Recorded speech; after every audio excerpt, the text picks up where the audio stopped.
Hello, everyone. This is Chris Grosso with the IndieSpirituals.com, and my guest today is author, philosopher, and cosmic storyteller Ken Wilber. Ken, thank you so much for being with me today. It's a delight, Chris. My pleasure. Thanks. So there's a lot I want to discuss with you today, but I figured in the spirit of being super spiritual about things, we might as well start off with the here and now. So that said, I would love for you, if you could share your thoughts about where you see humanity as it stands here in the year 2014, particularly in regards to spirituality and spiritual intelligence. But of course, any other general observations or thoughts you have are most welcome. Yeah, sure.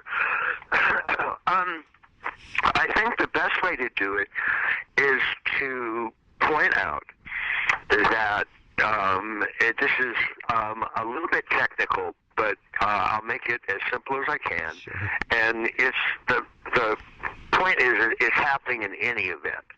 So it's important to understand it. It explains a lot.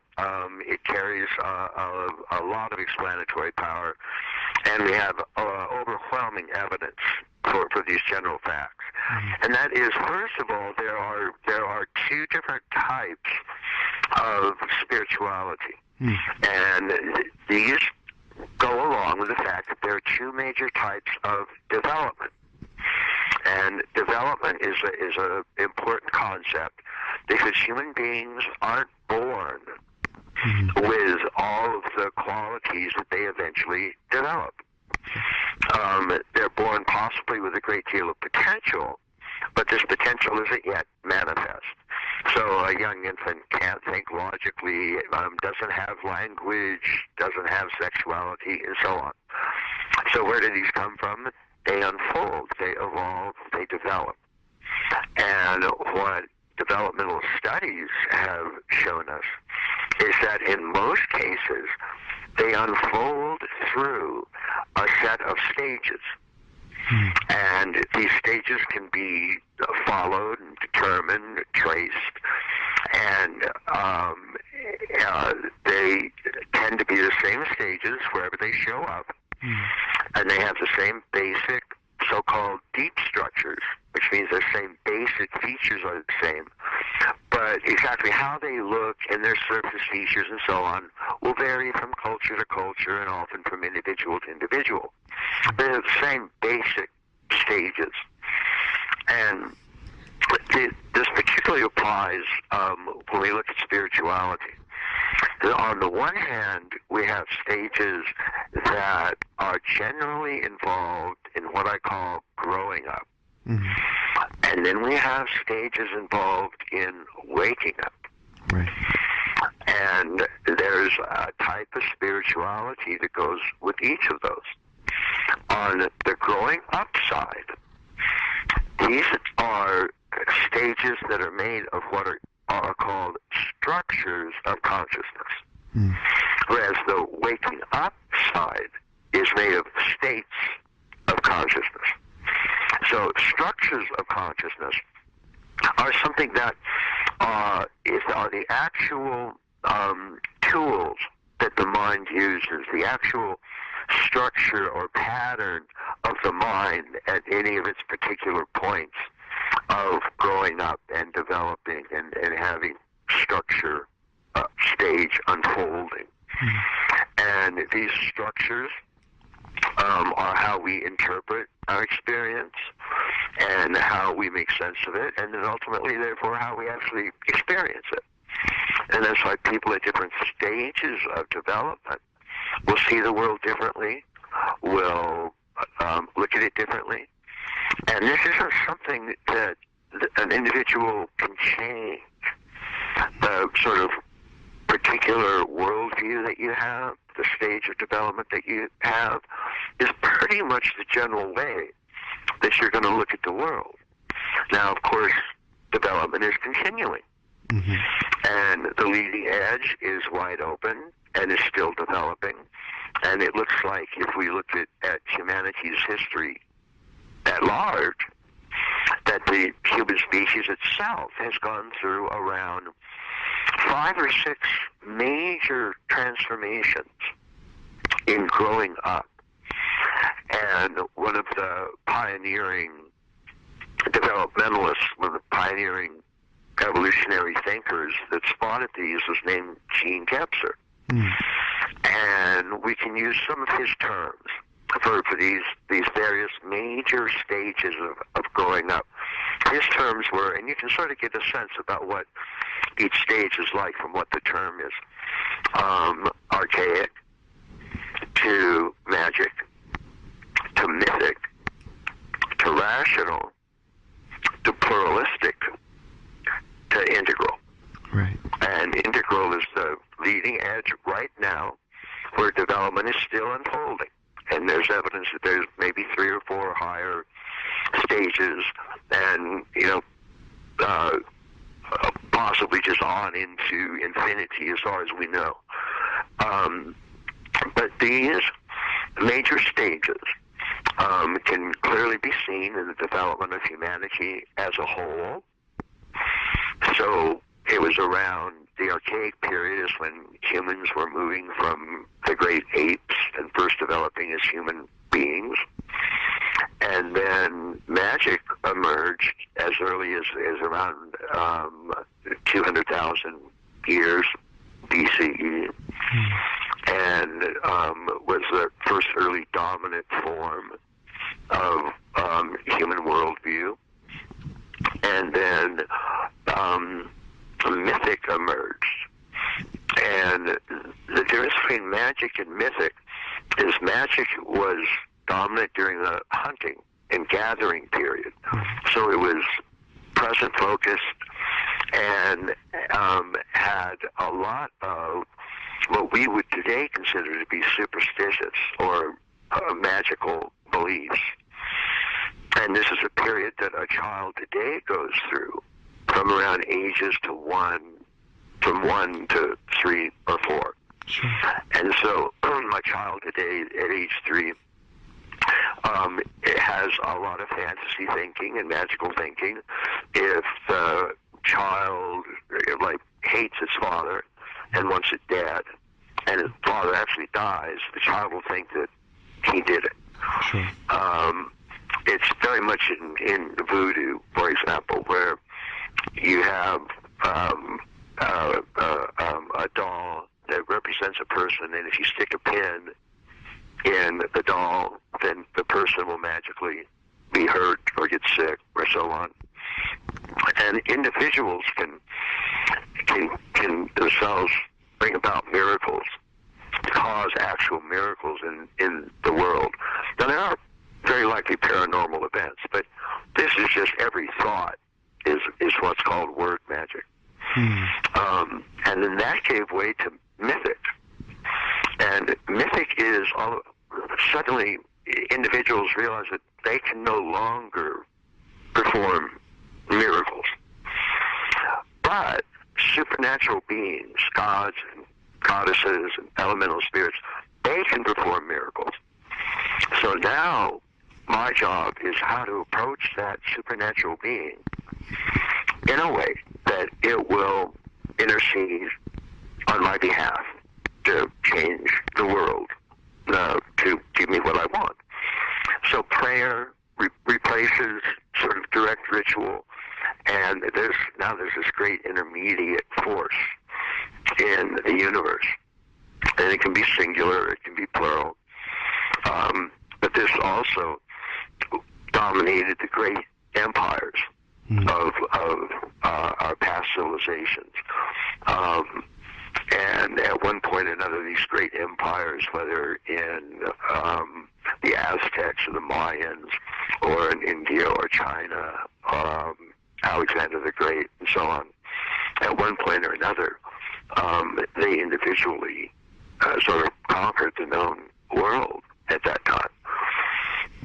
And so that kind of mythic civilization and feudal empire stayed into existence until around the Western Enlightenment. And the thing about mythic thinking is it's very us versus them. So it believes in like one and only one true way of religious practice.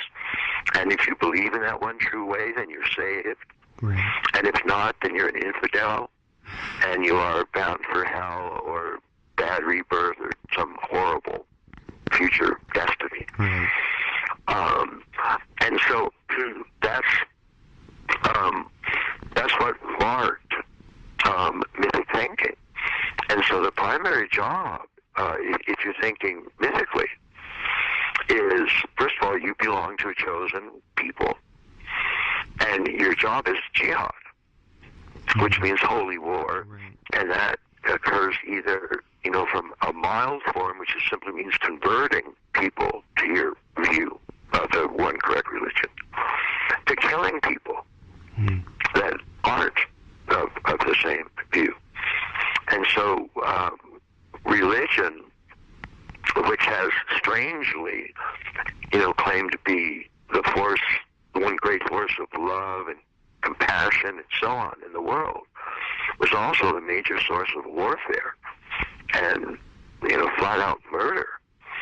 And we really can't understand what's going on until we check out the other type of spirituality, which is waking up.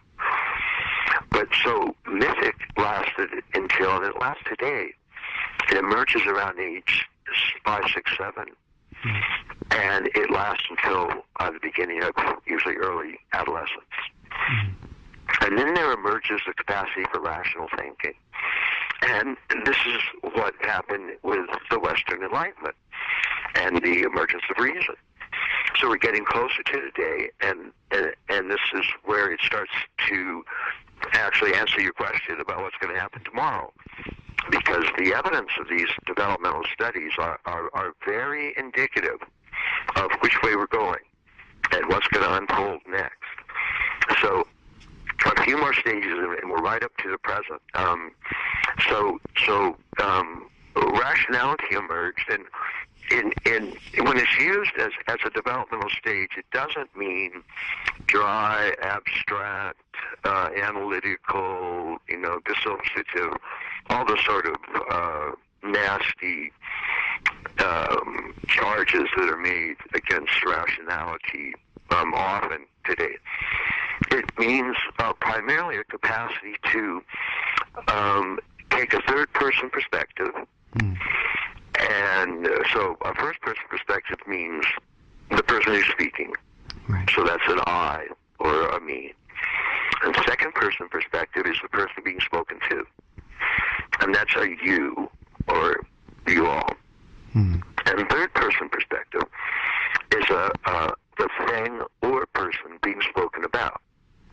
So a him or her, them, they, or an it. And mythic thinking can't take a third-person perspective. It can only take a second-person perspective.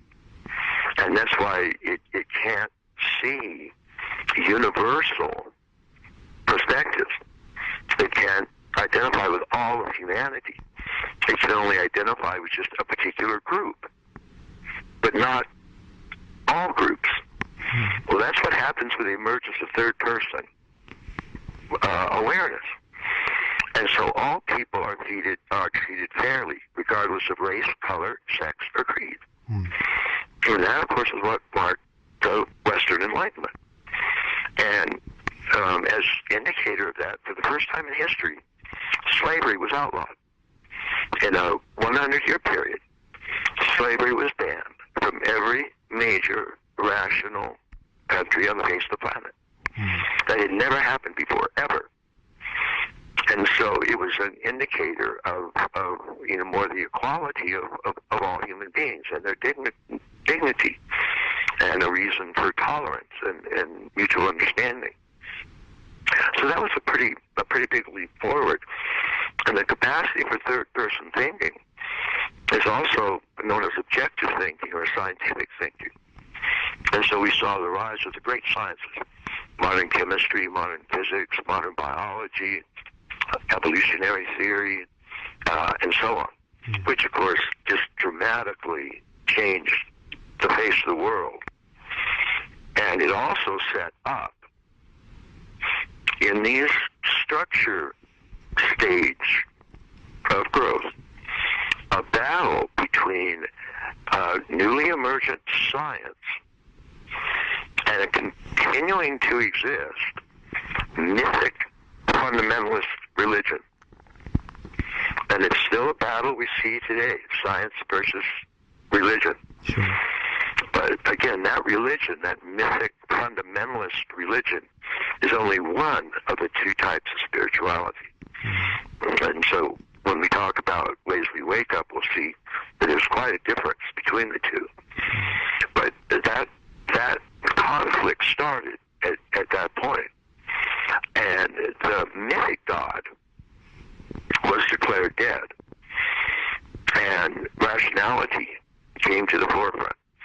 Or as the Durant's historians call it, the age of reason and revolution. And it was revolution, the French and American Revolution, the Russian Revolution, because they were overturning monarchy and oppression and slavery and rule by aristocracy and introducing representative democracy, where every person has a voice to say in how they're governed.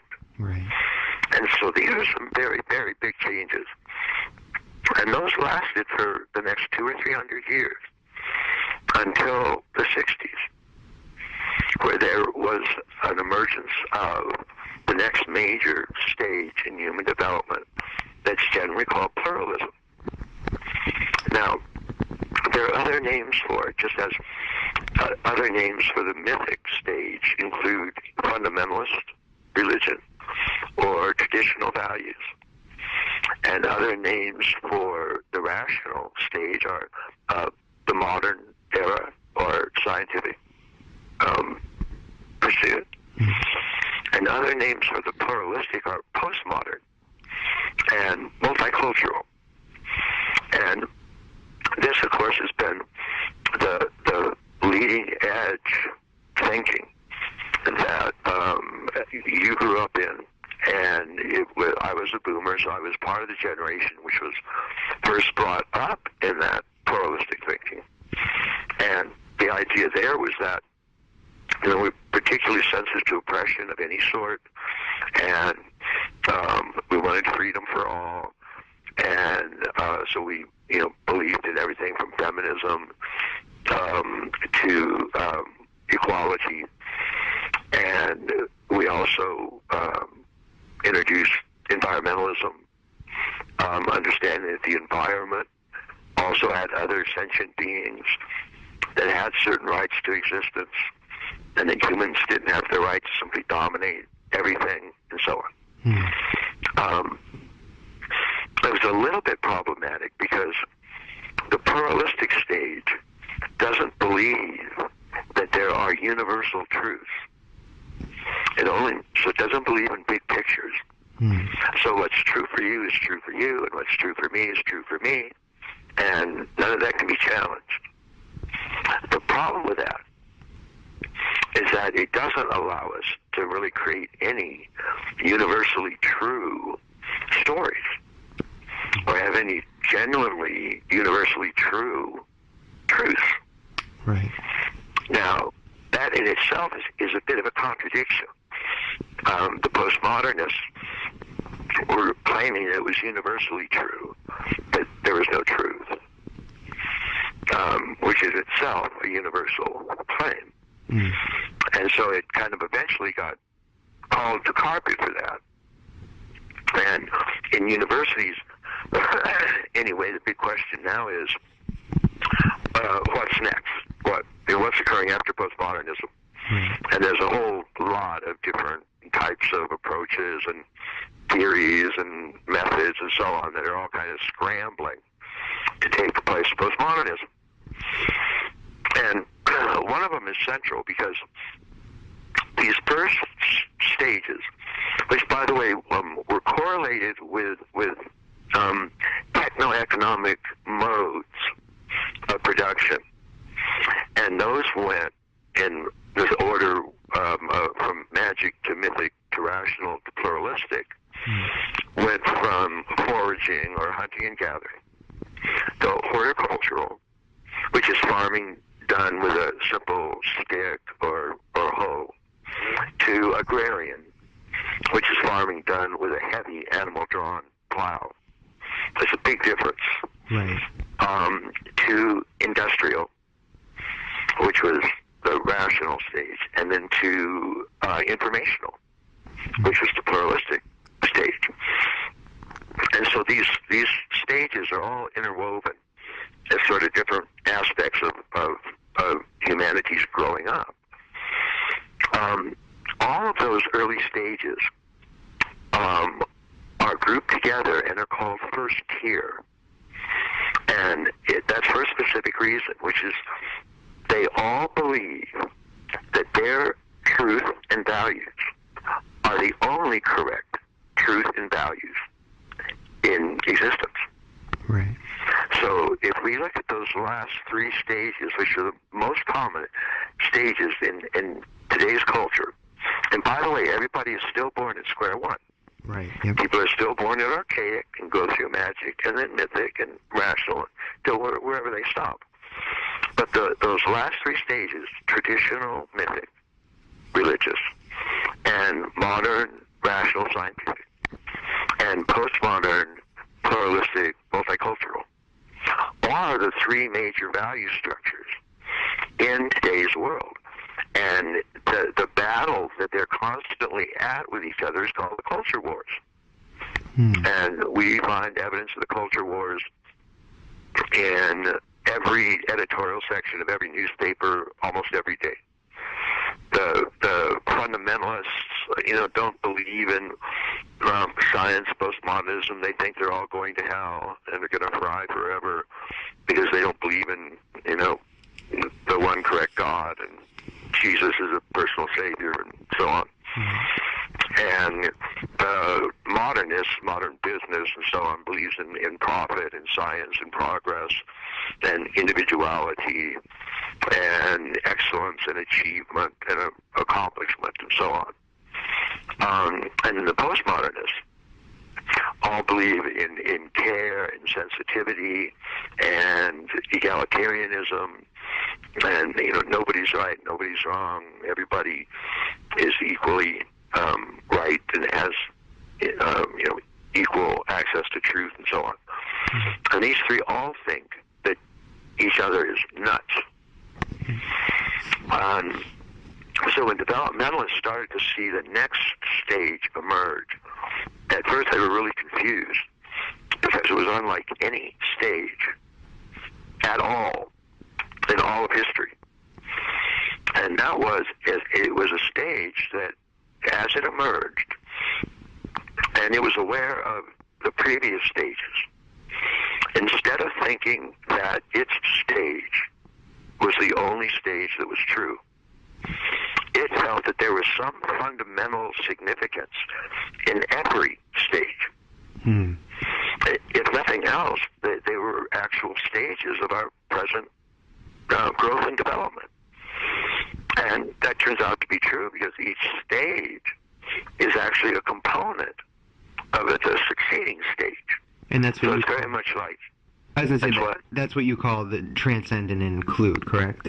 Exactly. It transcends it, goes beyond it, but it includes it. Sure. A typical example in nature is atoms become parts of molecules, and then molecules become parts of cells, and cells become part of whole organisms, and so on. So each part is necessary for the next higher stage. And so that's transcend and include, and that's what each of these stages do as well. And this integral stage is the first stage that spots that. And so it believes that there's some sort of true but partial function of all previous stages. And so this is, again, unlike any stage we've ever seen. We've never had a genuinely all-inclusive stage, an attitude that was all-embracing, and that genuinely found some significant importance in every previous stage. That simply never happened before. And that's why humanity has always been in some type of warfare someplace, because there have been at these different stages, and the different stages think all the others are, completely wrong or even dangerous. Right. And so there's this concept of every 1 year of peace, there's been 14 years of war. And at the early stages, it's actual physical war. And at the higher stages, it's, academic or cultural warfare. Mm. But never a peace and harmony and sort of drawing things together. So one of the things that's happening now, and we're starting to see worldwide, is that this integral state is starting to emerge. And that promises to change almost everything. Because there are integral forms of medicine that are sort of much more comprehensive than the way medicine is done today, which is that it's basically illness is looked upon as a physical problem in a physical body, and there's nothing but physical remedies, either pills or antibiotics or chemotherapy or surgery or radiation or something like that. And that's sort of modern rational scientific medicine. Believes just in material and material causes and material cures. An integral medicine believes in both exterior and interior, both material and interior psychological, emotional, and spiritual realities. Because it's much more inclusive. Right. So we're on the verge of that. We're on the verge of these major structures of growing up, moving into what's called second tier. And it's called second tier simply because it's so different from first tier. And all of the first 6 stages, even though they're very different, all have that one thing in common. They all think they're right and everybody else is nuts. Right. And this stage doesn't. This stage thinks that there's some significance in all of it. And so that is going to fundamentally change how a society is structured. Right. So, education will certainly change. And various forms of practices, like we're saying, giving integral medicine as an example, will be changing. And it's right now only about 5% of the population is at integral. About 20 to 25% is at pluralistic. 40 to 50% is at rational, modern. About 40% in Western cultures is still a mythic, traditional, fundamentalist religion. And then about 5% at integral. And so as that continues to grow, then we're going to see more and more and more the impact of that integral awareness and that integral attitude. And so we start to see that integral awareness a lot, for example, in a lot of the younger generations. Right. Because you brought up, for example, having access to essentially all the world's cultures. And you'll take truth from whatever culture you find it. And that's what you do as an indie spiritualist. You take it from Hinduism or Buddhism, Taoism, Christian contemplative religion, whatever makes sense. Right. And so you're not limited or bound to just one way of looking at something. And so it's already starting to have an impact in that sense. And so that's one of the really interesting things that is set to happen. It's almost the equivalent of the technological singularity that is supposedly headed our way. And of course, Ray Kurzweil and many others are talking about the dramatic changes that are coming to genetics and nanotechnology and robotics because of the extraordinary increase in computing power and digital technology. And so that's coming our way. That technological revolution is coming our way. But at the same time, this cultural consciousness revolution is coming our way. So we have some really big changes headed in this direction. And both of those are very positive, at least as far as we can tell. Sure. And of course, against that are the major problems we're facing today, which are also becoming global. So it used to be that even 30 or 40 years ago, if a nation had a problem, it could do something and it would solve it. Most of the problems that most nations face today can't be solved by one nation. It takes actual global, worldwide action. So climate warming is just one example. Economic problems, another example. Worldwide terrorism, another example. World poverty, another example. Worldwide epidemics, HIV, another problem. Anything that one nation does won't do anything. So there's this pressure for this worldwide, global ways of thinking and ways of approaching that problem. And that appears exactly what that integral stage was made for, almost. So that's coming. And part of that side of our growth is the type of spirituality we see on that side.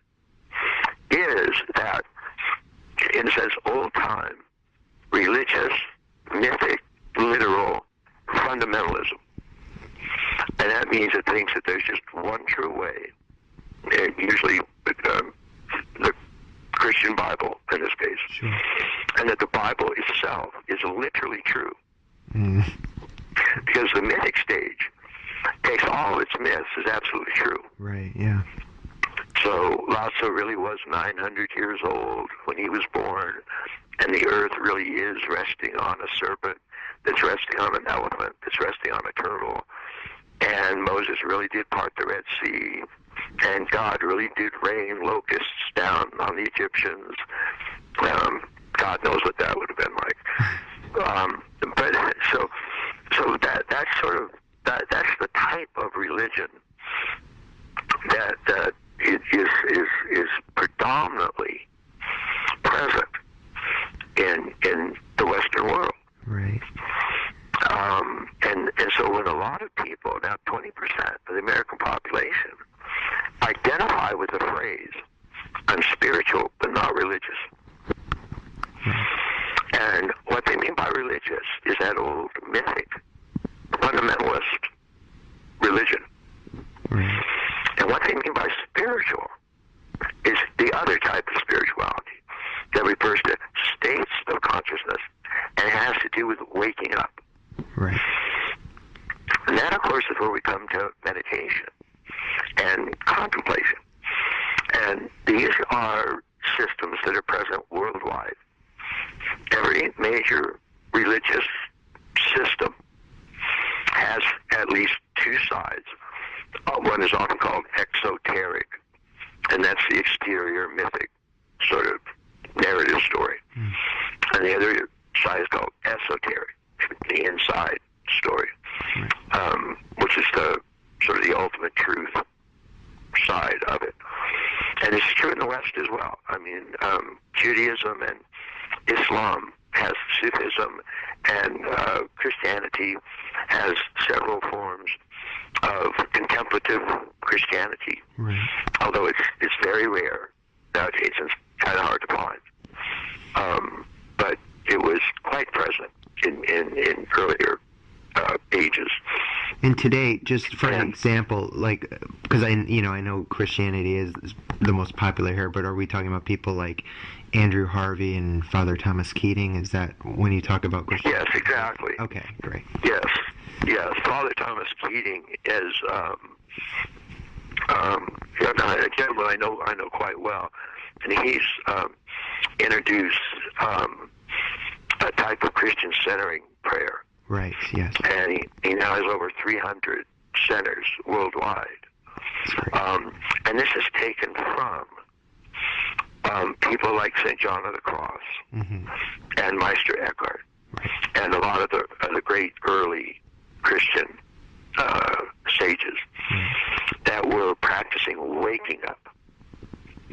And of course, I mean, all of the major religions began usually by a particular founder having a mystical state experience. And it was usually an experience of being one with ultimate reality. Right. One with God, one with Allah, one with Brahman, one with Tao, one with Buddha nature.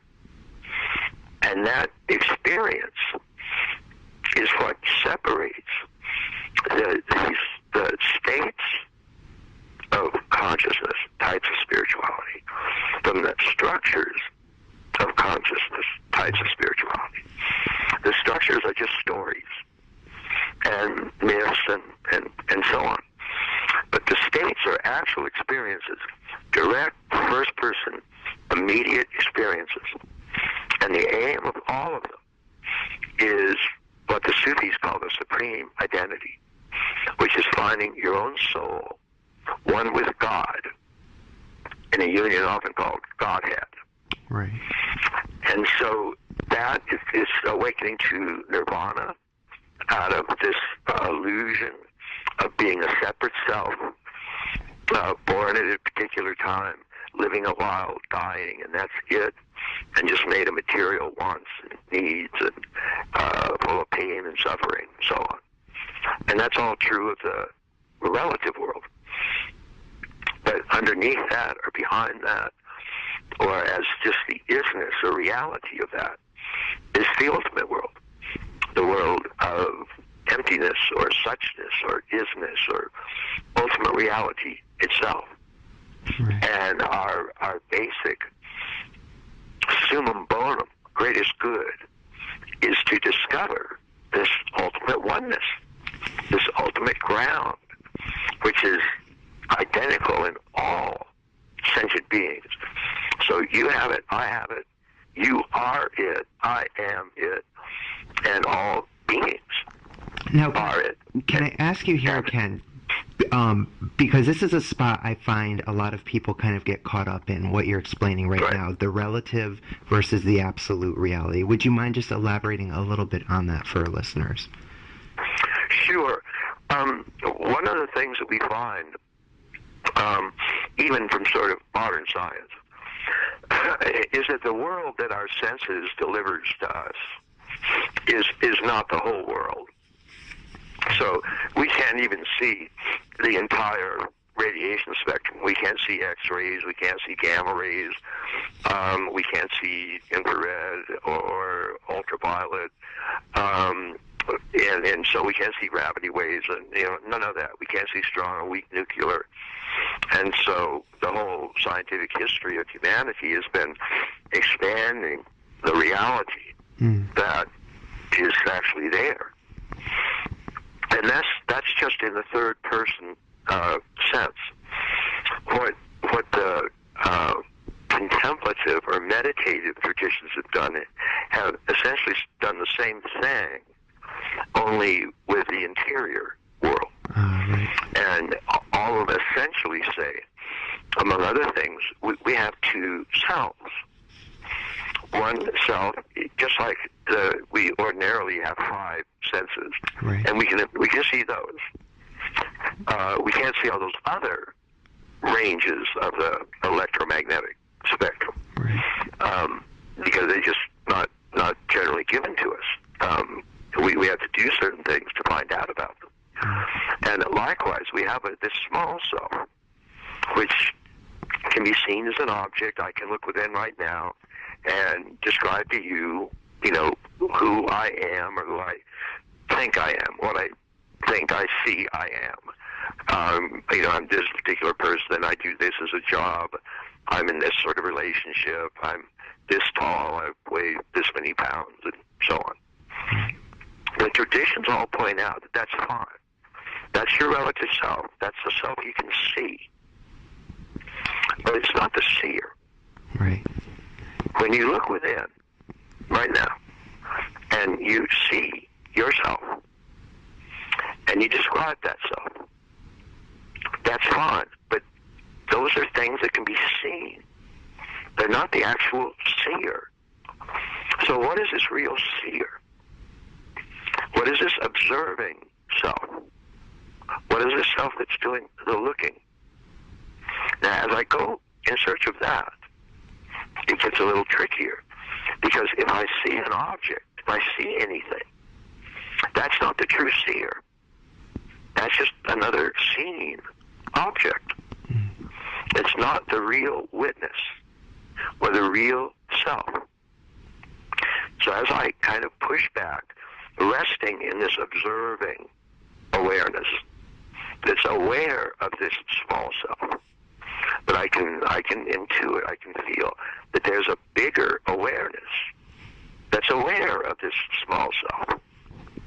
And as I sort of push back into that witnessing self, that observing self, I don't see anything. It's more just an atmosphere of freedom, because I'm not identified with a small self. I have feelings, but I'm not those feelings. I have thoughts, but I'm not those thoughts. I have a body, but I'm not that body. I have a mind. I'm not that mind. What am I? And the answer given by all of the world's contemplative, meditative traditions is that which is aware, that pure awareness, is ultimate mind, or absolute spirit. That it's the thing in you that is aware of you. And that's why Ramana Maharshi called it the I. Right. The I that's aware of the I. That I is spirit, is ultimate reality. And it is timeless. It is aware just of this present moment, the pure now moment. And it doesn't even enter the stream of time. And so that's why Zen has a koan that will say, show me your original face, your true self, the face you had before your parents were born. And now we go, what could that mean?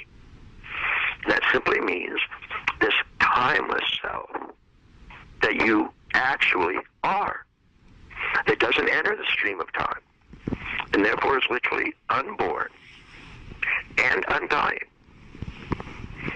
So Jesus says, before Abraham was, I am. And even the Old Testament has God saying, tell them I am has sent you. Right. That I am, you can feel an I amness. Even if you're aware of this small objective self, you can realize it maybe a month ago. What was this self doing? You probably can't remember. But one thing is certain, I am was present. This I amness in you is unchanging. It's present moment to moment to moment, because it doesn't enter the stream of time. It's timeless. It's eternal. And so you probably can't think what you were doing a year ago. But you know that I amness was there. Likewise, you can't think of what you were doing before your parents were born. But I amness was present. Before the Big Bang, I amness was present. And when you discover that I amness, which is what meditation does, then you have awakened to this true self, this ultimate self, this real self in you that is one with spirit and one with ultimate reality. And that is who and what you really are. Right. And that pure witnessing awareness also happens to be one with everything that's arising. So if you look at the sky and the clouds are going by, those clouds are actually going by in your awareness. So those clouds are in you, in your awareness. Right. When you're resting is this awareness of big mind or true self. And you don't look at the mountain. You are the mountain. The mountain is arising in your awareness. And if you're in a room right now, you're not in the room. Your body's in the room. But the room is in you. The room is in your I amness. And so once you become one with everything, then the traditions maintain that's the end of suffering. It's not the end of pain. Right. Pain can still arise.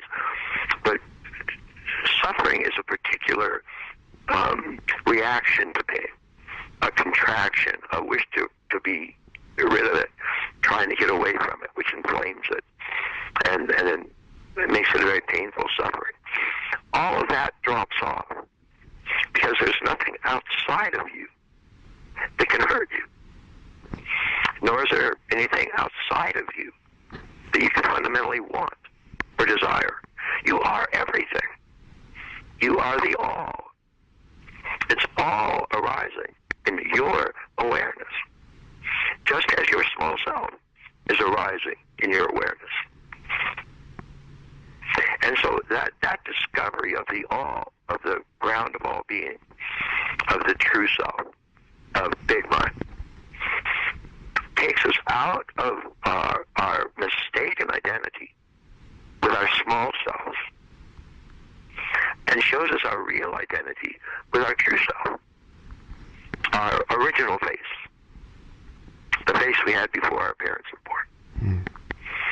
And so that, of course, changes everything. It changes how we feel. It changes how we approach the world and what we do. And, of course, it changes our sense of reality. Primarily, we no longer see the world as just being a bunch of isolated material objects smashing into each other and pushing each other around, and without any rhyme or reason, just random physical causes. With no connection between any of them. They're all just separate billiard balls smashing into each other. And we go from that sense, and we're just one of the billiard balls getting smashed around. Right. And our primary desire is not to get smashed around, not to get hurt. So we're worried about security and so on. And we go from that view of that sort of broken, fragmented, separate, isolated world to a world of that's more like a single organism, a single reality, and interwoven oneness. And we are one with that interwoven connectedness. That is our true self. That's who we really are. And the thing about that makes it a compelling story, and it as an alternative to the sort of scientific materialism story, is first of all the traditions maintain that there are two types of truth: relative and ultimate. Right. Science does relative truth and does it well, and no tradition denies that. Unlike the sort of fundamentalist religions, which are trying to push their story, and therefore they are fighting with science all the time. So the earth was really created in 6 days, and on and on and on. That's not what waking up enlightenment spirituality says. It says there's relative truth and absolute truth. And relative truth has to do with these separate individual finite things. So saying water is composed of 2 hydrogen atoms and 1 oxygen atom, that's relatively true. To say that it has 4 hydrogen atoms and 1 oxygen atom, that's relatively false. So that's relative truth and falsity. And the spiritual, the meditative traditions all believe in that. But there's also ultimate truth. And ultimate truth, relative truth, is known by separating the subject from the object and then trying to determine something true or false about the object. Ultimate truth is known when the subject and object become one. In other words, in a mystical state of supreme identity, of pure oneness, of resting in I amness, of I. And that's ultimate truth, because it's absolute and spaceless and timeless and therefore unchanging. Whereas relative truth is evolving and changing all the time. And the interesting thing there, then, is that every major religious tradition the world over agrees with that. And when you look then at how they explain ultimate truth, there's absolute, fundamental agreement on that side of the street. Now, on the relative side, they all have their own different stories. And most of the people that believe in a particular religion are only believing in the relative truth part of that religion. It's not true at all that everybody in the East are, these awakened masters stuff. They're quite rare. But they all agree with each other. And it's that almost universal agreement about the nature of universal reality, about this I amness, about this real self, about this true self, this original face, this I, that in addition to once you experience it yourself, it carries an overwhelming sense of reality. But it's also the agreement of, as Arthur Lovejoy put it, the vast number of great speculative minds the world over have believed this. And so we don't hear a lot about it, obviously. And that's because it's not that common. And it's not something that is simply given. It's not obvious.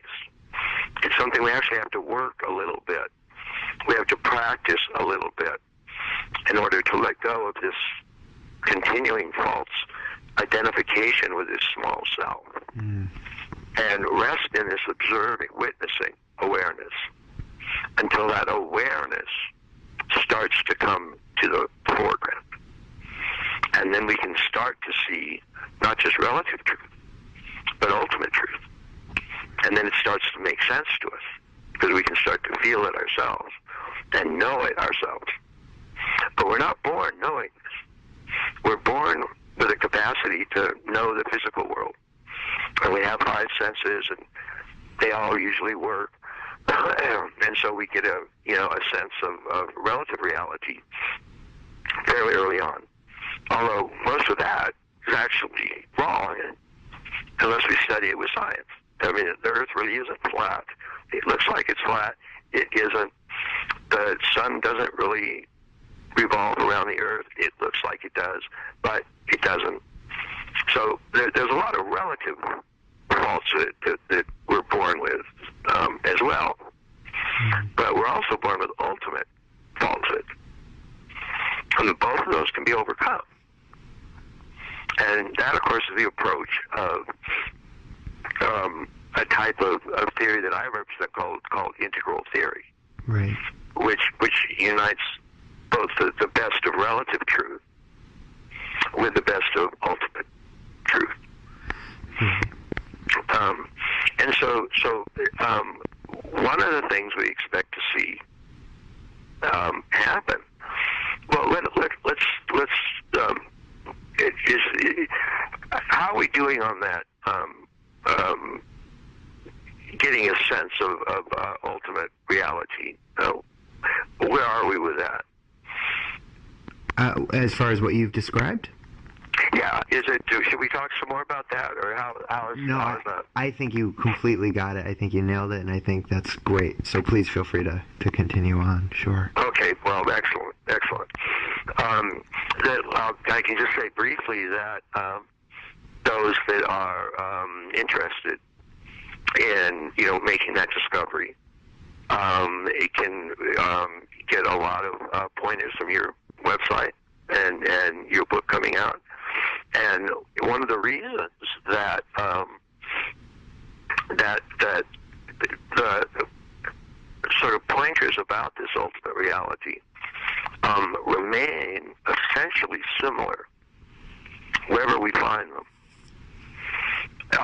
is just that it's pointing to an ultimate reality that is itself timeless or eternal and spaceless or infinite. And so it doesn't enter the world of time and evolution and development and change and so on. So it's wherever we find pointers on how to discover this ultimate reality. In many cases, they overlap a great deal. And what is said about this ultimate reality as being, a true self that goes beyond the small self. And of course, some religions, like Theravada Buddhism, emphasize the beyond the small self part. And others, like Vedanta Hinduism, emphasize the true self part, the big self part. But they go together. They're both two sides of the same coin. And so we find this kind of similarity world over. And that's another reason that it is encouraging that it's pointing to something that's real. Right. Now, of course, each tradition will have its own ways of explaining it, and will have, parts of it will be explained using, his own relative truths. And so that there can be some genuine differences. But the core idea, the core elements are very, very similar wherever we find them. Right.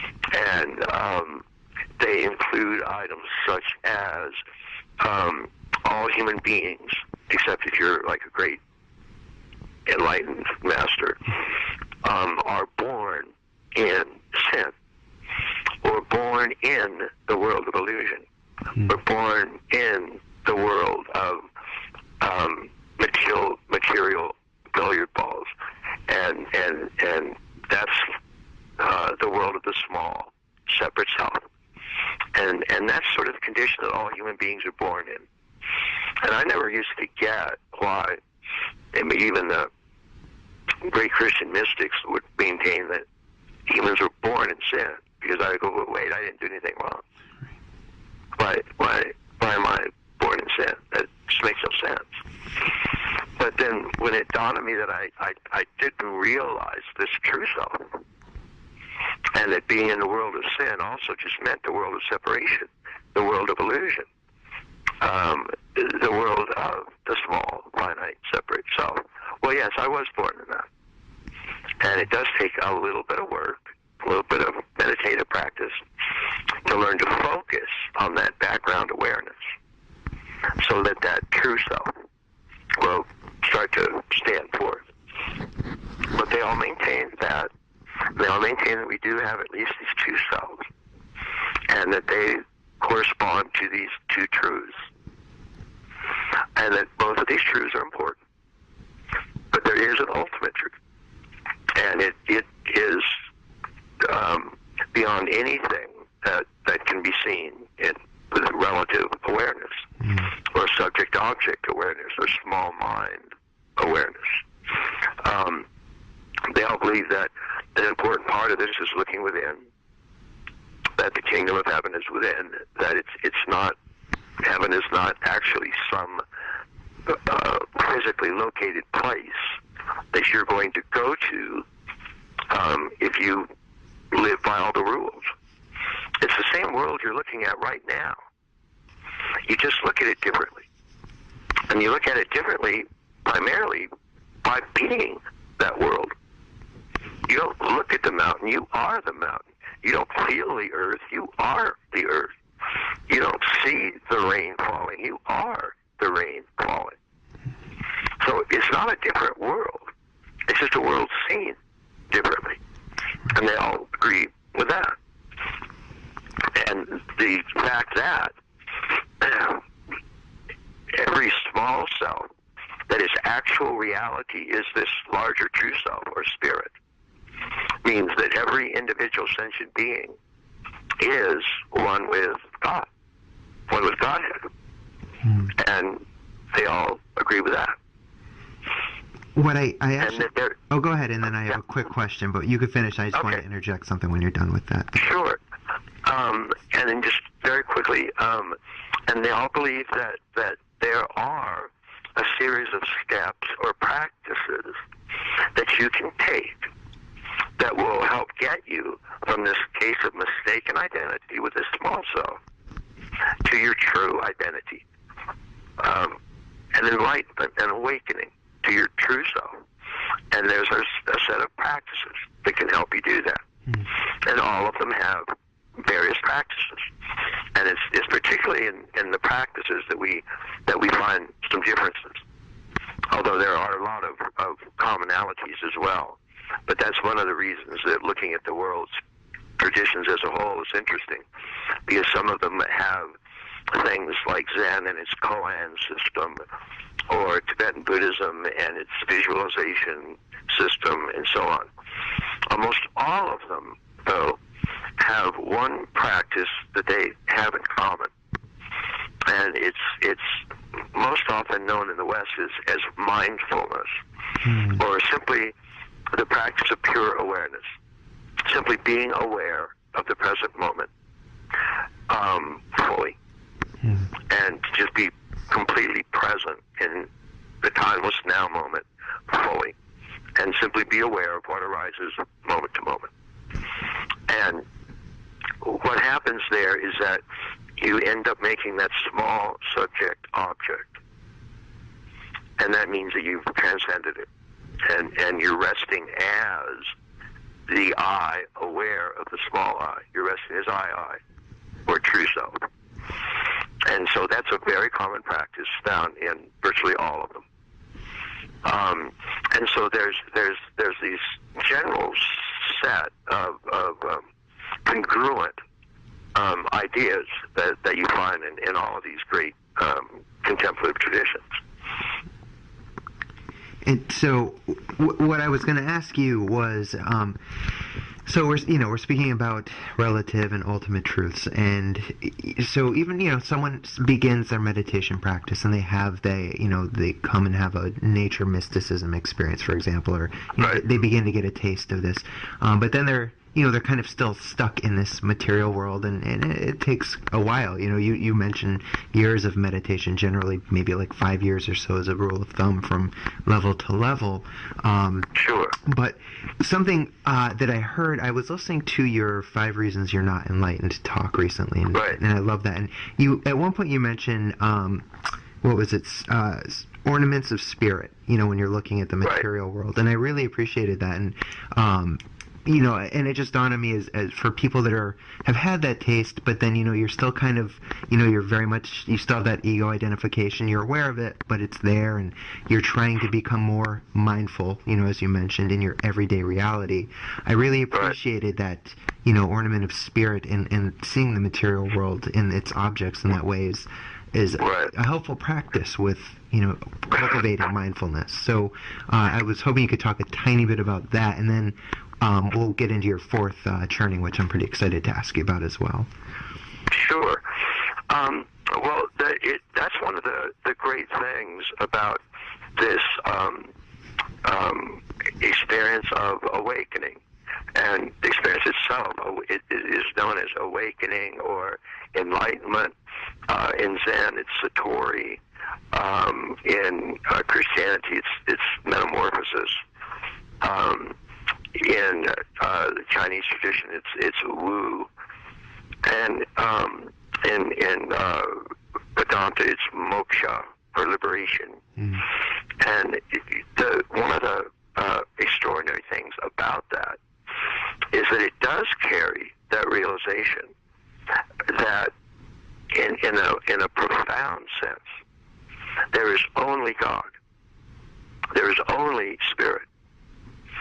That even the things of the world that we look upon as being really problems, or really nasty, or even really wicked, are simply part of the way a world that's going to manifest is going to almost necessarily appear, because the world manifests in terms of opposites. And so you can't have good without evil, or up without down, or pleasure without pain, or so on. And what this realization does is it helps you see beyond those opposites. The Upanishads call the experience being beyond the pairs, meaning the pairs of opposites. And so when that happens, then you get to that ground, fundamental ground awareness, where everything is spirit.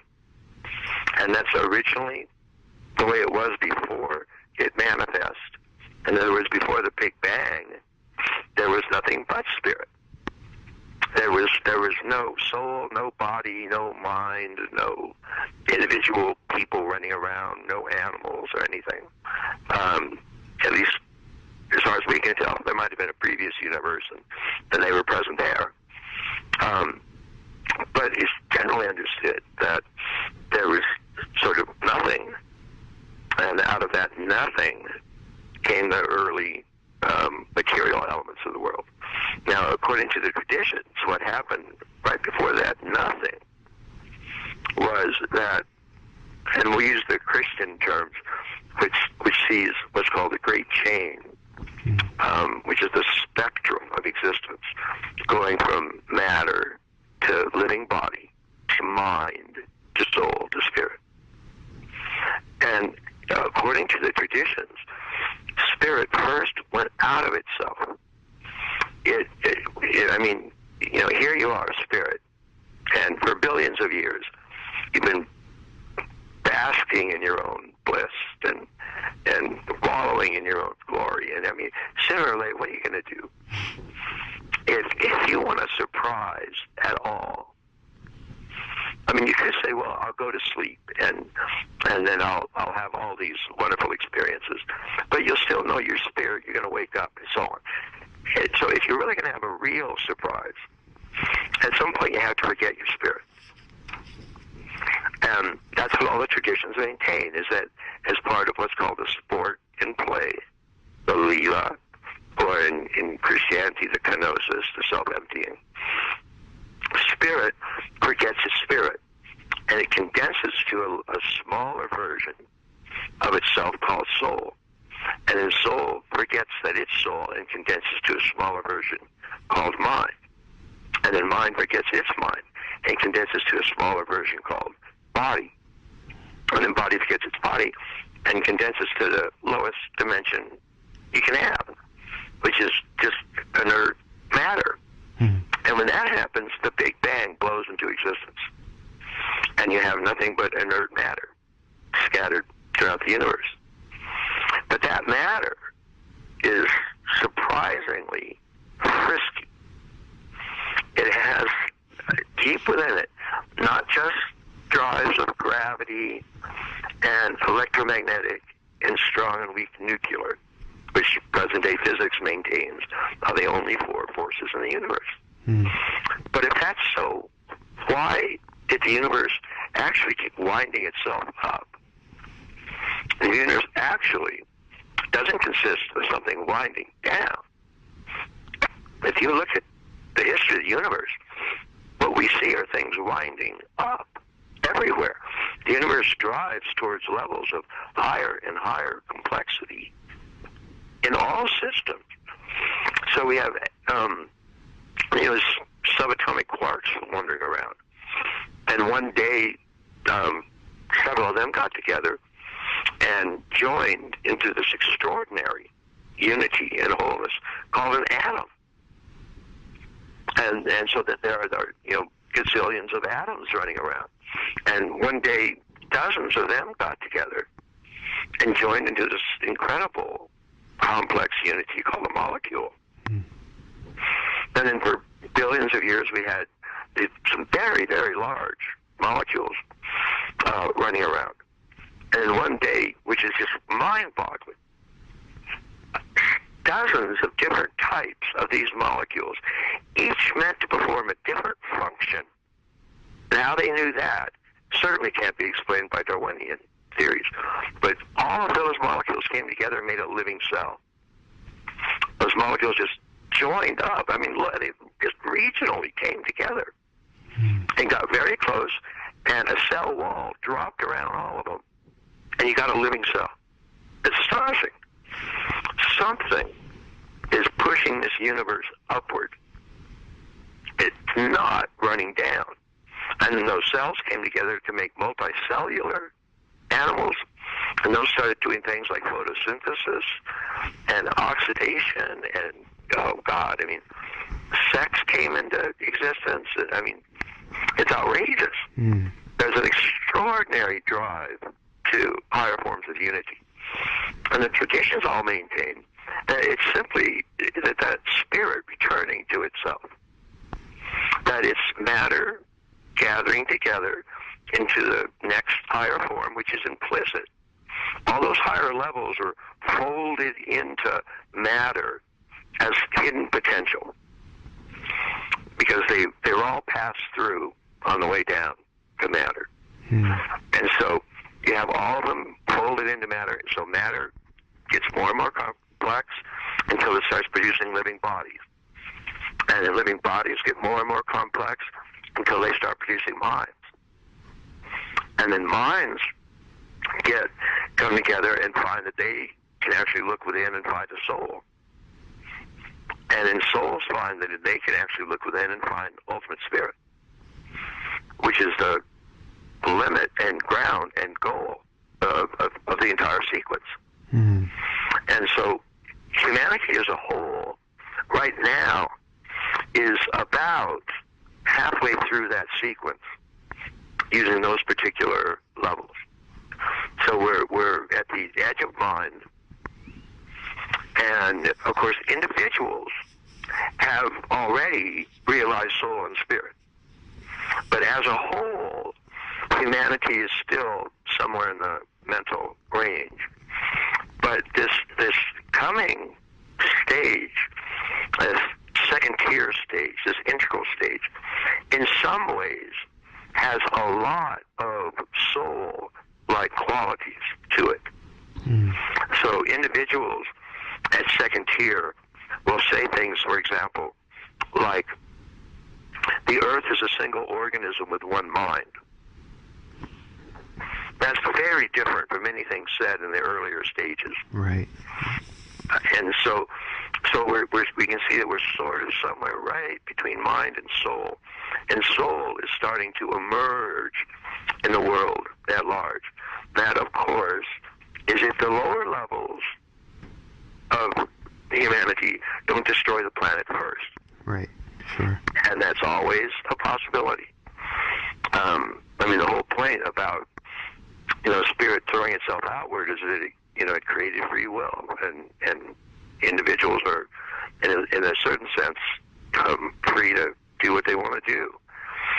So, assuming that we don't blow ourselves up or destroy the planet or do whatever horrible thing that we could do, then a soul will become as common a mature development in adults as mind now is.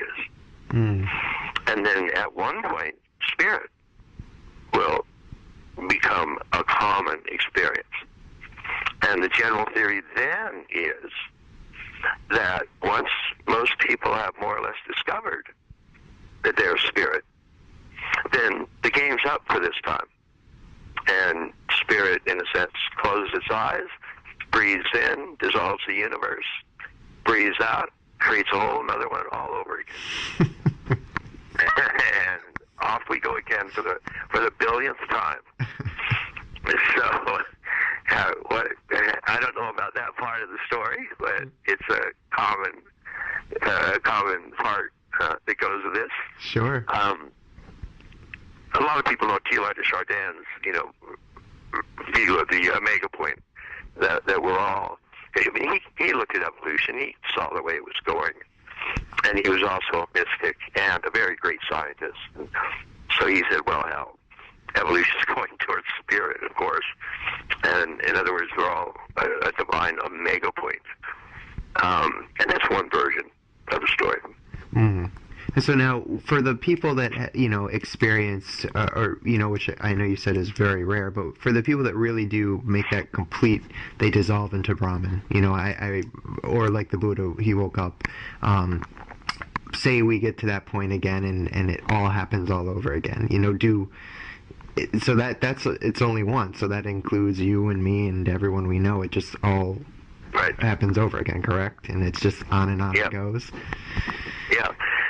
And that's why there's still at the bottom of every human's memory, so to speak. I mean, is what's actually looking out your eyes right now, and what's actually hearing with your ears right now, is spirit. Right. This I amness of yours is the one and only spirit that's present in all sentient beings. Erwin Schrödinger, the co-founder of modern quantum mechanics, said consciousness is a singular, the plural of which is unknown. And I like that. It's another way of saying that there's really just one spirit. Yes. And everything is a manifestation of that spirit. And that's why everything is an ornament of that spirit. And so that's why we can see everything that's arising around us as ornaments of spirit, as just twinklings on the surface of a deep spiritual reality itself. Common analogy used is the ocean and its waves. Right. And it's not just that each wave is a wave of the same ocean, although that's obviously true. But the way that spirit is fully present in each moment, in the analogy, is given by the fact of the wetness of the waves. And a lot of traditions call this ultimate reality because it's just the presentness of everything right now. And so in Buddhism, that's called suchness, or thatness, or thusness of everything. And thusness is another term for Buddha mind, or Buddha nature, for ultimate reality. And Eckhart called it isness. So it's just the simple suchness of the table that is spirit. It's the simple thusness of the mountain that's spirit. And you, of course, are this thusness. That's the I amness of what you are, is your thusness, the simple suchness of being. And it's without any elaboration or, without any time, just its simple presence right now. Its spontaneous presence is still spirit. And it's sort of spirit, kind of winking back at us, going, "Do you recognize me or not?" and hopefully at some point we go, "I know you." As Buddha said when he was awakening, "I found you out." Right.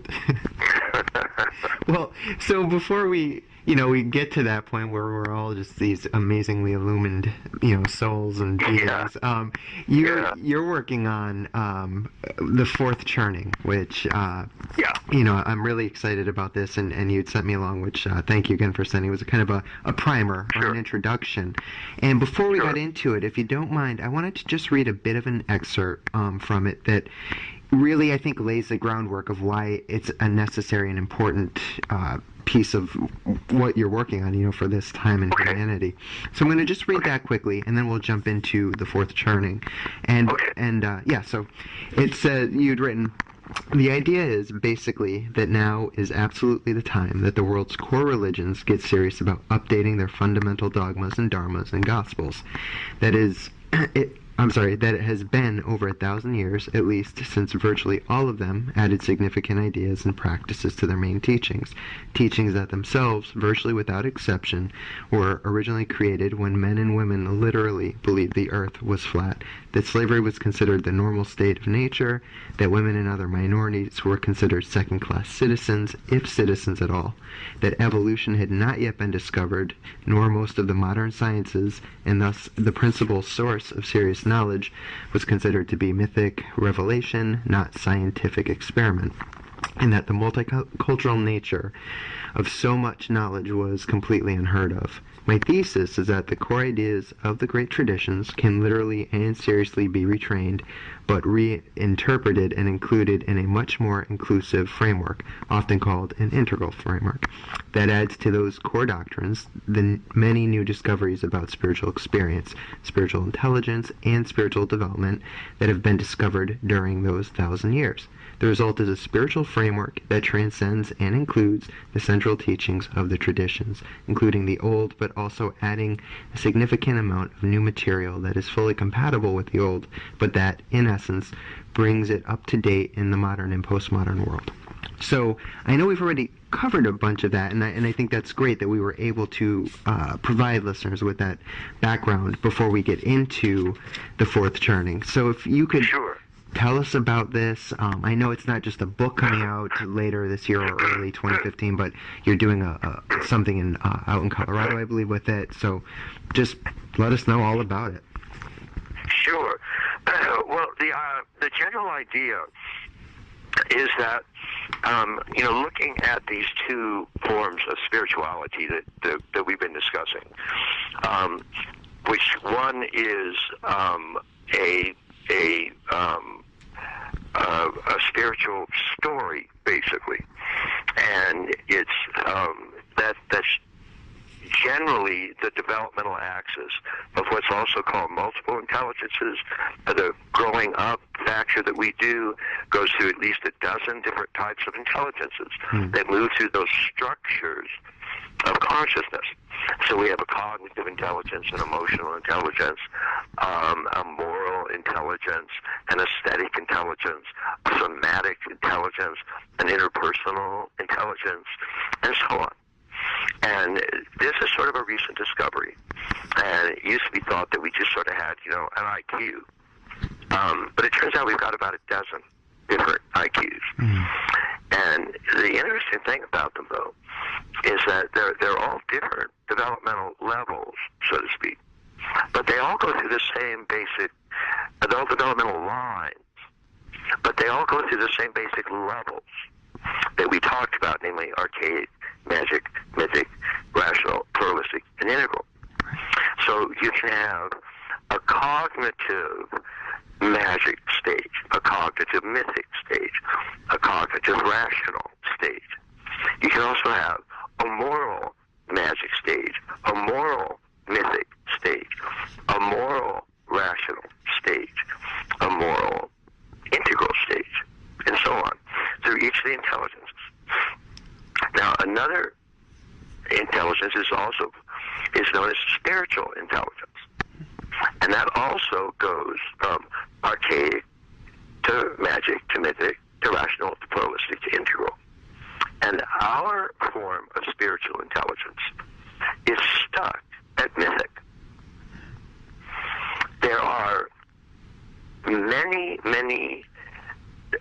they're rare, time in virtually every tradition, and there are several books out on this actually, showing the spiritual intelligence coming from a rational level, a pluralistic level, and an integral level. So the point is that as individuals grow through these levels, they have different types of intelligences that they approach the world. So one is a cognitive, sort of intellectual approach. One is an emotional, feeling approach. One is a moral, what should I do approach. There's a needs and motivation approach. There's a spiritual approach.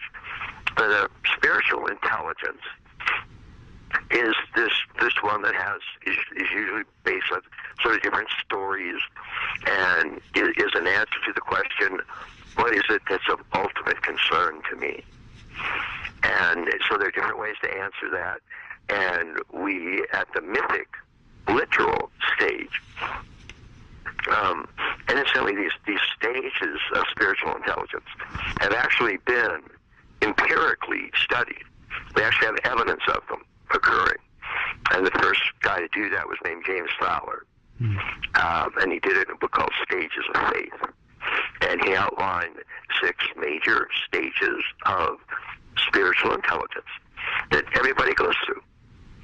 And if they develop any sort of spiritual ideas at all, and you can be, by the way, an atheist, and you're still using a spiritual intelligence to come to that conclusion, because you come to the atheistic conclusion by thinking about those ultimate realities, and you've decided that there aren't any. That's a rational level spiritual intelligence response, and it's perfectly fine at that stage. So we have this spiritual intelligence, and unfortunately, with the Western Enlightenment, it got stuck at mythic because science sort of took over rational and left out spiritual. Although all the original founding scientists were very spiritual, and many of them were mystics. But that all kind of got forgotten as scientific materialism took over. And the more science got a corner on rationality and evidence and research and data and all that, the more religion backed up to its mythic stance and took the Bible as the only source of genuine truth. And so we're kind of stuck there. Many of the world's other religions are at magic or at mythic, and a few are at rational. But not all of them have a good understanding. As a matter of fact, almost none of them have an understanding that their own understanding of religion can grow and develop through stages. And that understanding, that your spiritual understanding, that spiritual intelligence grows and develops through these stages, archaic to magic to mythic to rational to pluralistic to integral, is unknown in any of the great traditions, including the meditative traditions. And the reason is that we said earlier that the structures of consciousness are the kinds of the sort of tools or patterns or frameworks that the mind uses to make sense of the world. And you can't see these frameworks by introspecting. You can only do things like you get 200 people together and you ask them questions. So if you're studying moral intelligence, you'll ask them questions like, a man is married to a woman who has a lethal illness. The local drugstore has a medicine that will cure the illness, but he can't afford it. Does he have the right to steal it? And this is an actual question that Lawrence Goldberg, who first pioneered studying stages of moral development, actually asked. And he found there were three major answers. One was yes, he has a right to steal it. Or one was no, he doesn't have a right to steal it. And then the third one was another yes, he has a right to steal it. So the first yes, you go, okay, why does he have the right to steal it? And the guy will say, well, he has the right to steal it because he can do whatever he wants to do. I can do whatever I want to do. Nobody tells me what to do, and by the way, fuck you. So that's generally known as pre-conventional or egocentric response. And then the person that says no, and they say, well, why? I mean, why can't he do it? They'll go, well, oh my God, that would be against the law. That would be terrible. I can't break the law.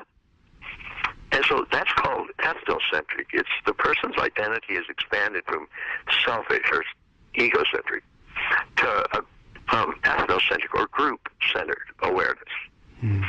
And that tends to be what they identify with. So it's a very conformist stage. It's often called conformist. The mythic stage is conformist. It's an ethnocentric stage. And so then the third, yes, is you say, well, why does he have the right to steal it? And the person will say, well, there are higher principles involved here. Life is worth more than $28 for whatever the medicine cost. And so, of course, in these circumstances, the man has the right to save his wife's life. And that's a very high reason. That's a rational or even pluralistic level moral response. So that's how you discover those levels, is you ask those kinds of questions, and you look at the kinds of responses, and you follow them over time. And you to make sure that you've got an actual stage. So over time, for example, if somebody said no, and they grow, they move to a different stage, they'll always move to the third stage, or the second yes, the higher yes. They'll never move to the first yes. So it shows that there's a direction to these structures. Right. In other words, those are the stages that they come in. So that's how you discover these. So you can't see them by introspecting. Nobody in that group of 200 could look within and go, oh, I see there are three major stages in me. They don't even know what stage they're at. Right. So that's very, very different from a mystical experience, where you actually have a direct, immediate experience, and you know what it is. You have an experience of bliss, or you have an experience of universal love, or you have an experience of radical freedom, or so. You know it. So humanity has known about states of consciousness for 200,000 years. A structure of consciousness wasn't first described until 100 years ago. So the problem there is that although all the meditative schools have stages of meditation, they're stages. They're stages that states go through.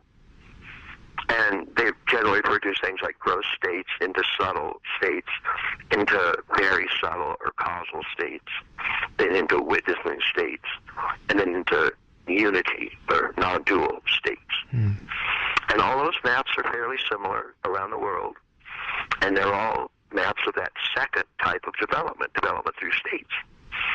And those can be seen immediately, and so those have been known for quite a while. Structures can't be seen. And so the problem, though, is that a person that's going through state experiences is also interpreting them through a particular structure. Right. Because they're also at a particular structure. And that changes dramatically. So you can be having a witnessing state experience, but actually resting in the true self. And everything is arising moment to moment, and you're not identified with any of it. You're just witnessing all of it. But then if you're asked to explain that, how you explain it and how you are actually experiencing it will differ significantly depending on whether you're at a magic stage, at a mythic stage, at a rational stage, at a pluralistic stage, at an innermost stage. So what we actually have are, even though the world's mystic traditions, for example, are often quite similar, there's still actually at least 6 different versions of them out there. And that's a problem, because none of them are aware of these structure stages. And so you can actually have, for example, a person go through Zen training and go all the way through those 5 major states, through gross waking, subtle dreaming, causal deep formless sleep, pure witnessing, mirror mind, to pure unity, one with the all, one with the ground of all being. And you can be at the mythic stage. And so you'll be ethnocentric. You will say all sentient beings have Buddha nature, but you really only believe it about your particular group. You'll very likely be homophobic, sexist, patriarchal, militaristic. This all comes from the mythic structure. And there's an actual book out, as only one example, called Zen at War. And this book took, about 10, 15 years ago, and it took sayings from some of the truly revered, great, awakened Zen masters that had awakened to all these states, and gave quotes from them advocating war and aggression and murder, and I mean, truly horrifying. Wow. Moral stage development. That was only at that second moral stage, or at the mythic overall stage of development. And so they were ethnocentric, recommending Japan attack China, for example, believing in warfare and murder, homophobic. A lot of the Eastern teachers that first came to this country were generally at the mythic level in their structures, and at the non-dual ultimate state stage. And yet their students were most often at pluralistic structure. In other words, 2 stages higher than their teachers in structures. Right.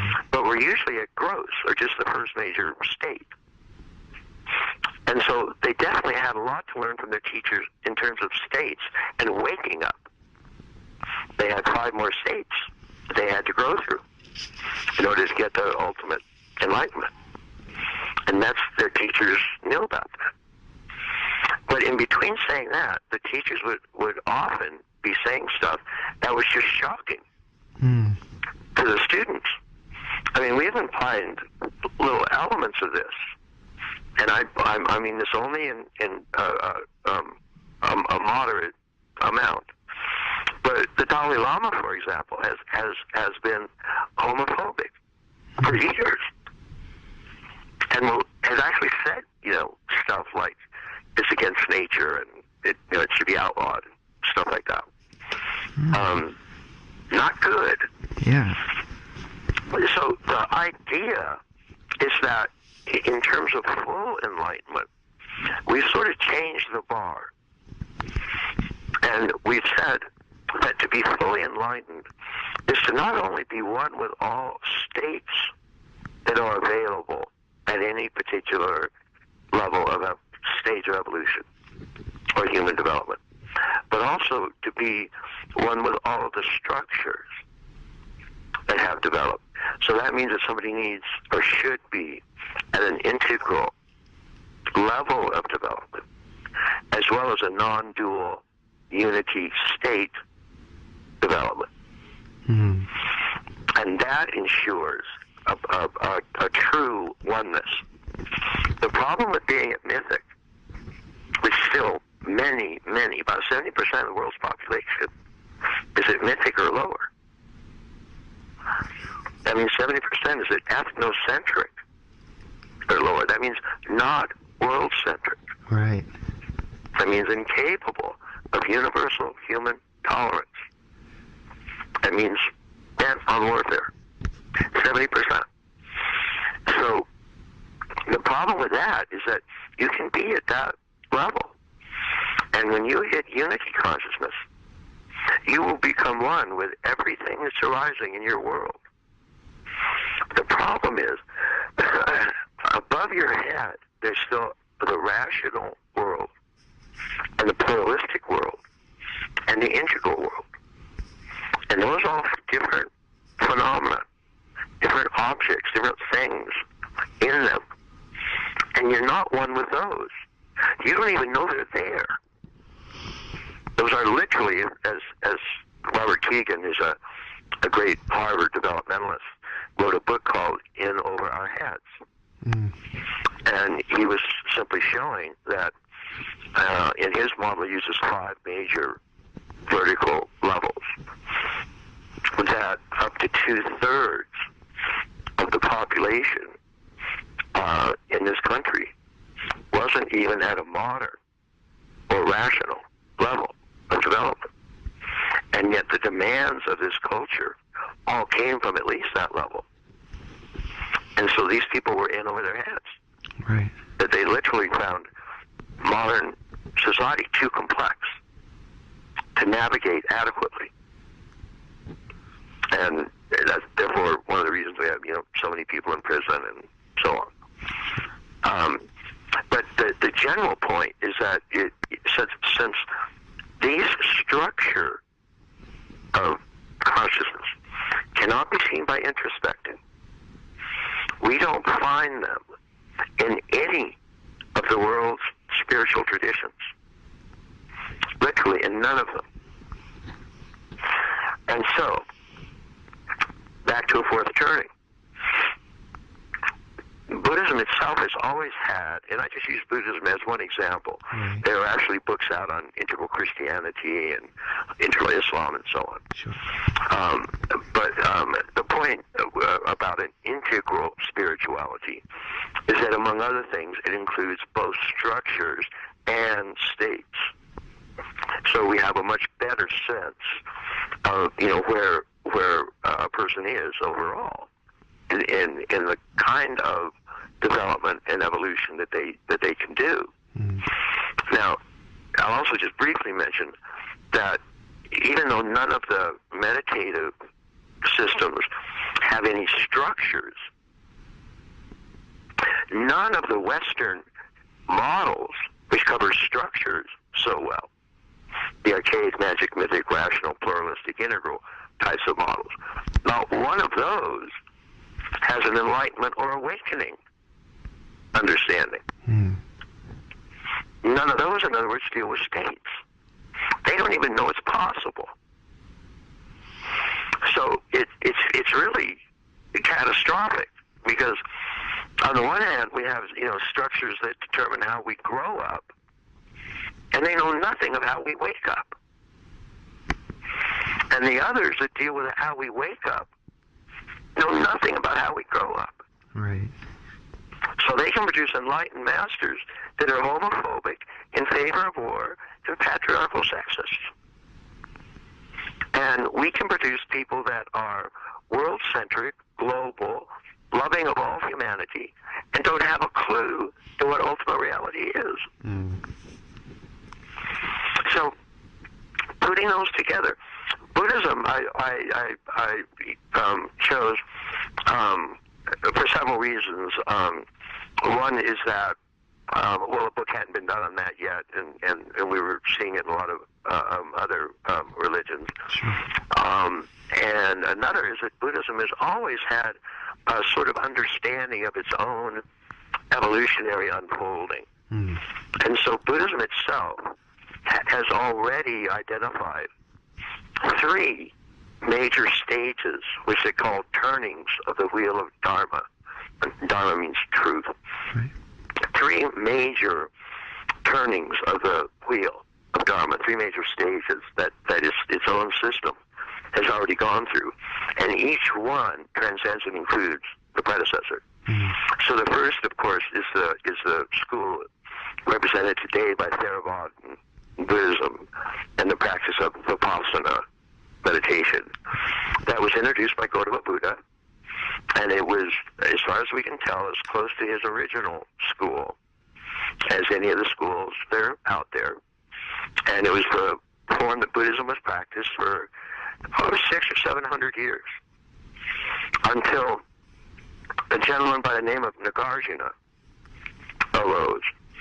And Nagarjuna was a philosopher sage of just an ultimate genius category.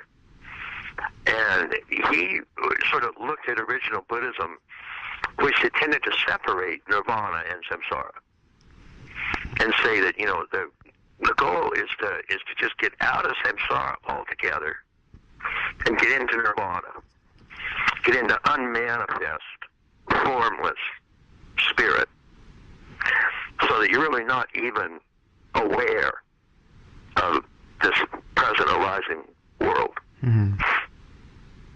And he said, well, you know, that's not quite right. He said, at best, it's sort of a stage on the way, but ultimate reality isn't divided into two halves like that. Ultimate reality is one and whole and unbroken, or technically what's called non-dual, not two. Right.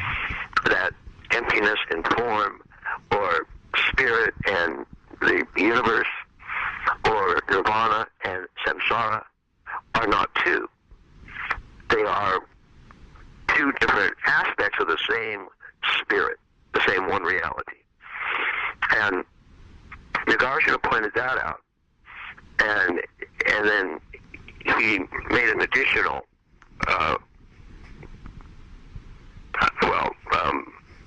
statement, which was that because this one reality is all inclusive, there's actually nothing you can really say about it. It can't be understood through words or concepts, because any word or concept you use has an opposite, and it only makes sense because of its opposite. Even spirit has an opposite, like matter or not spirit or demonic or whatever series you want, and infinite and finite and pleasure and pain and so on.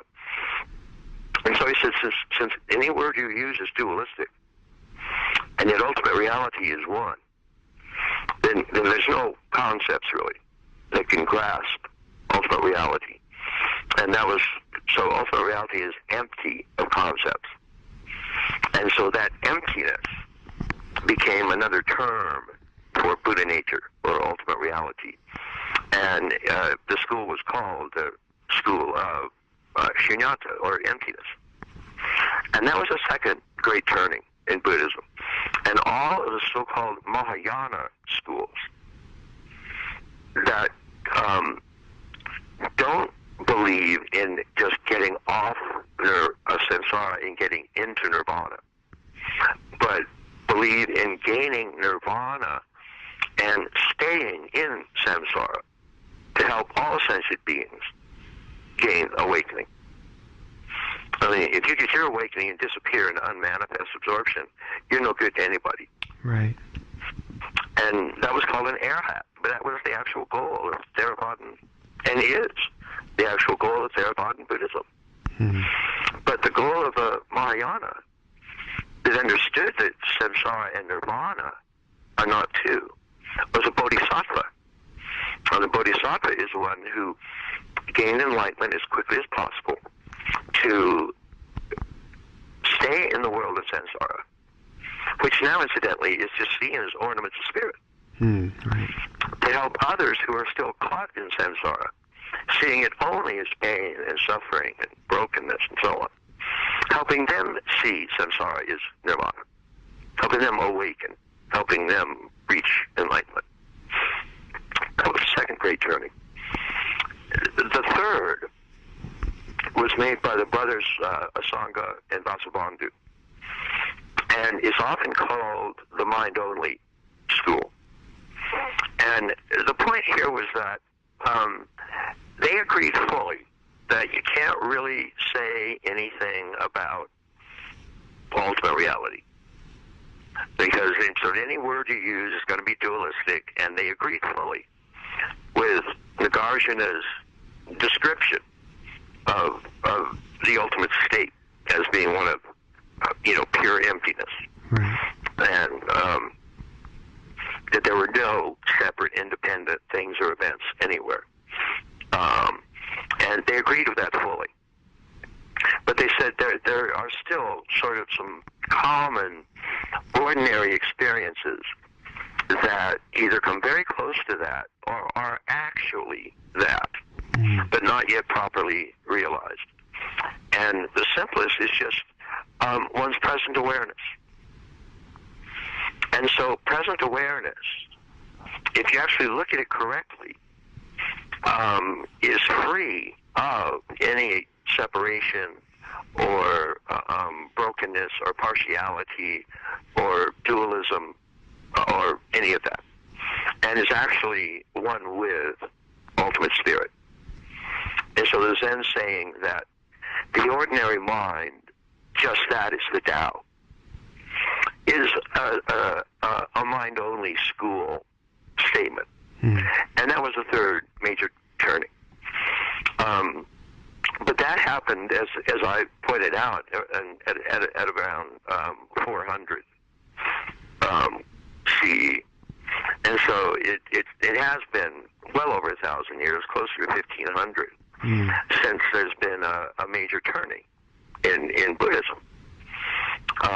But we've seen for the last decade or two certain Buddhist teachers and scholars and so on start to talk about a fourth turning.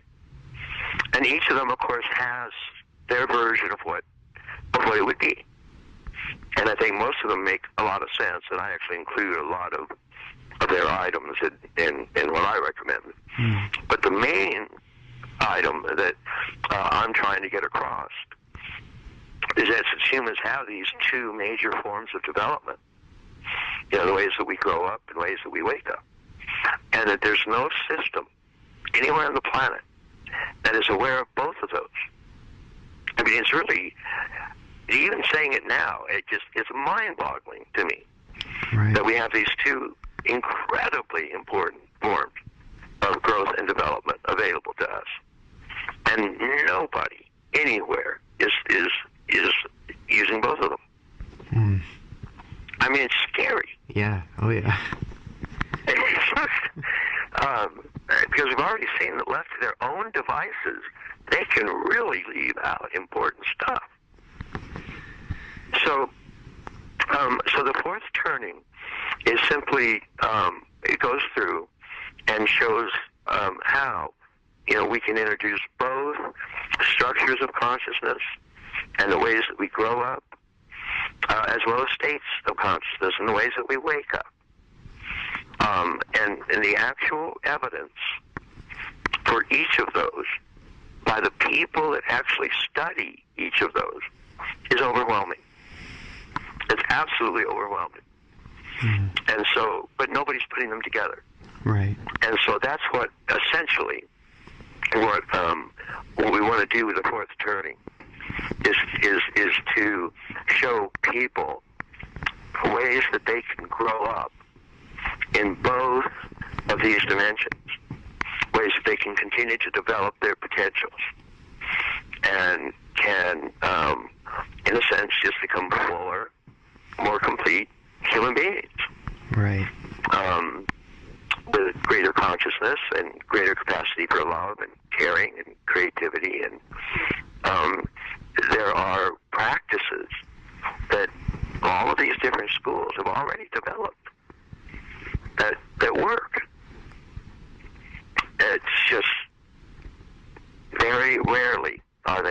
are they known? And so that's what we're hoping for. And then generally, looking at religion as a whole, then there are two things that we want to do. One is on the spiritual intelligence side, on the grow-up side.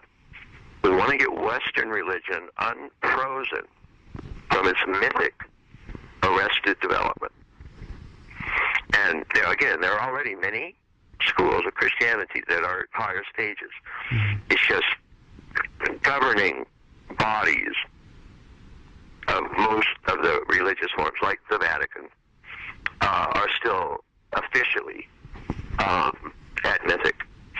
Although Vatican II did say a central, basically world-centric pronouncement when it said, astonishingly in certain ways, that essentially equivalent forms of salvation could be found in religions other than Christianity. And so that's what really separates an ethnocentric religion from a world-centric one. Ethnocentric believes that you can only gain salvation from their way.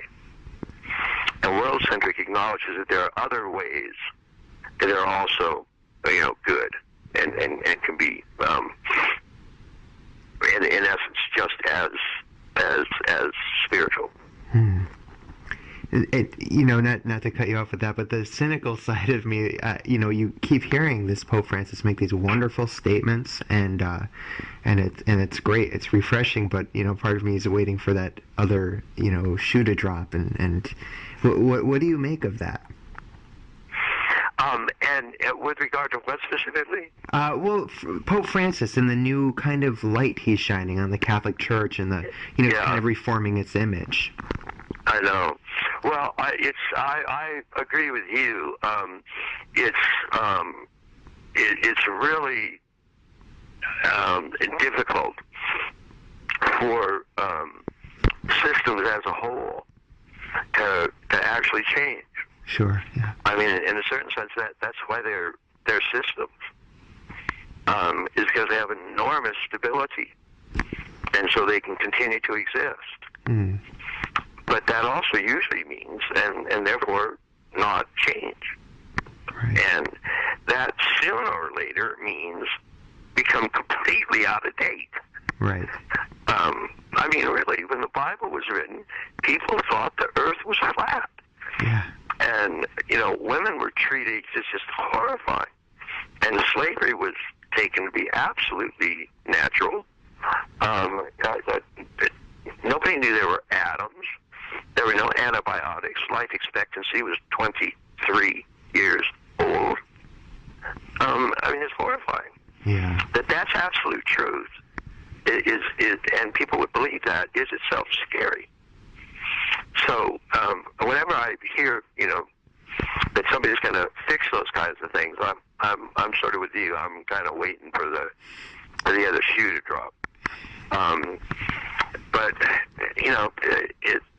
the best that can be said is that the guy is fairly encouraging. Yes. Christianity is the largest religion on the face of the planet now. Or they asked Kumar Swami why, and he said, "Oh, because historically they had armies." Well, so there's that. It takes care of that.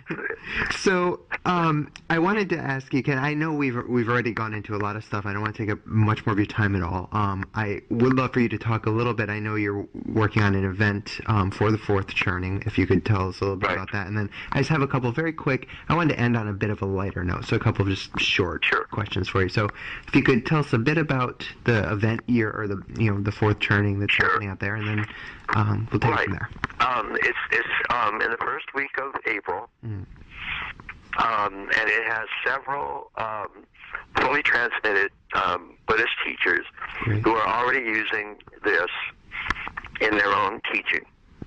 And each of them gives demonstrations on how they do it and how you can work in ways that we grow up into ways that we wake up, and be aware of both of those types of growth, because things change dramatically in stage to stage in each of them, and so it's important to understand both of them. So we'll have that, and have a chance for people to practice it, and it'll be for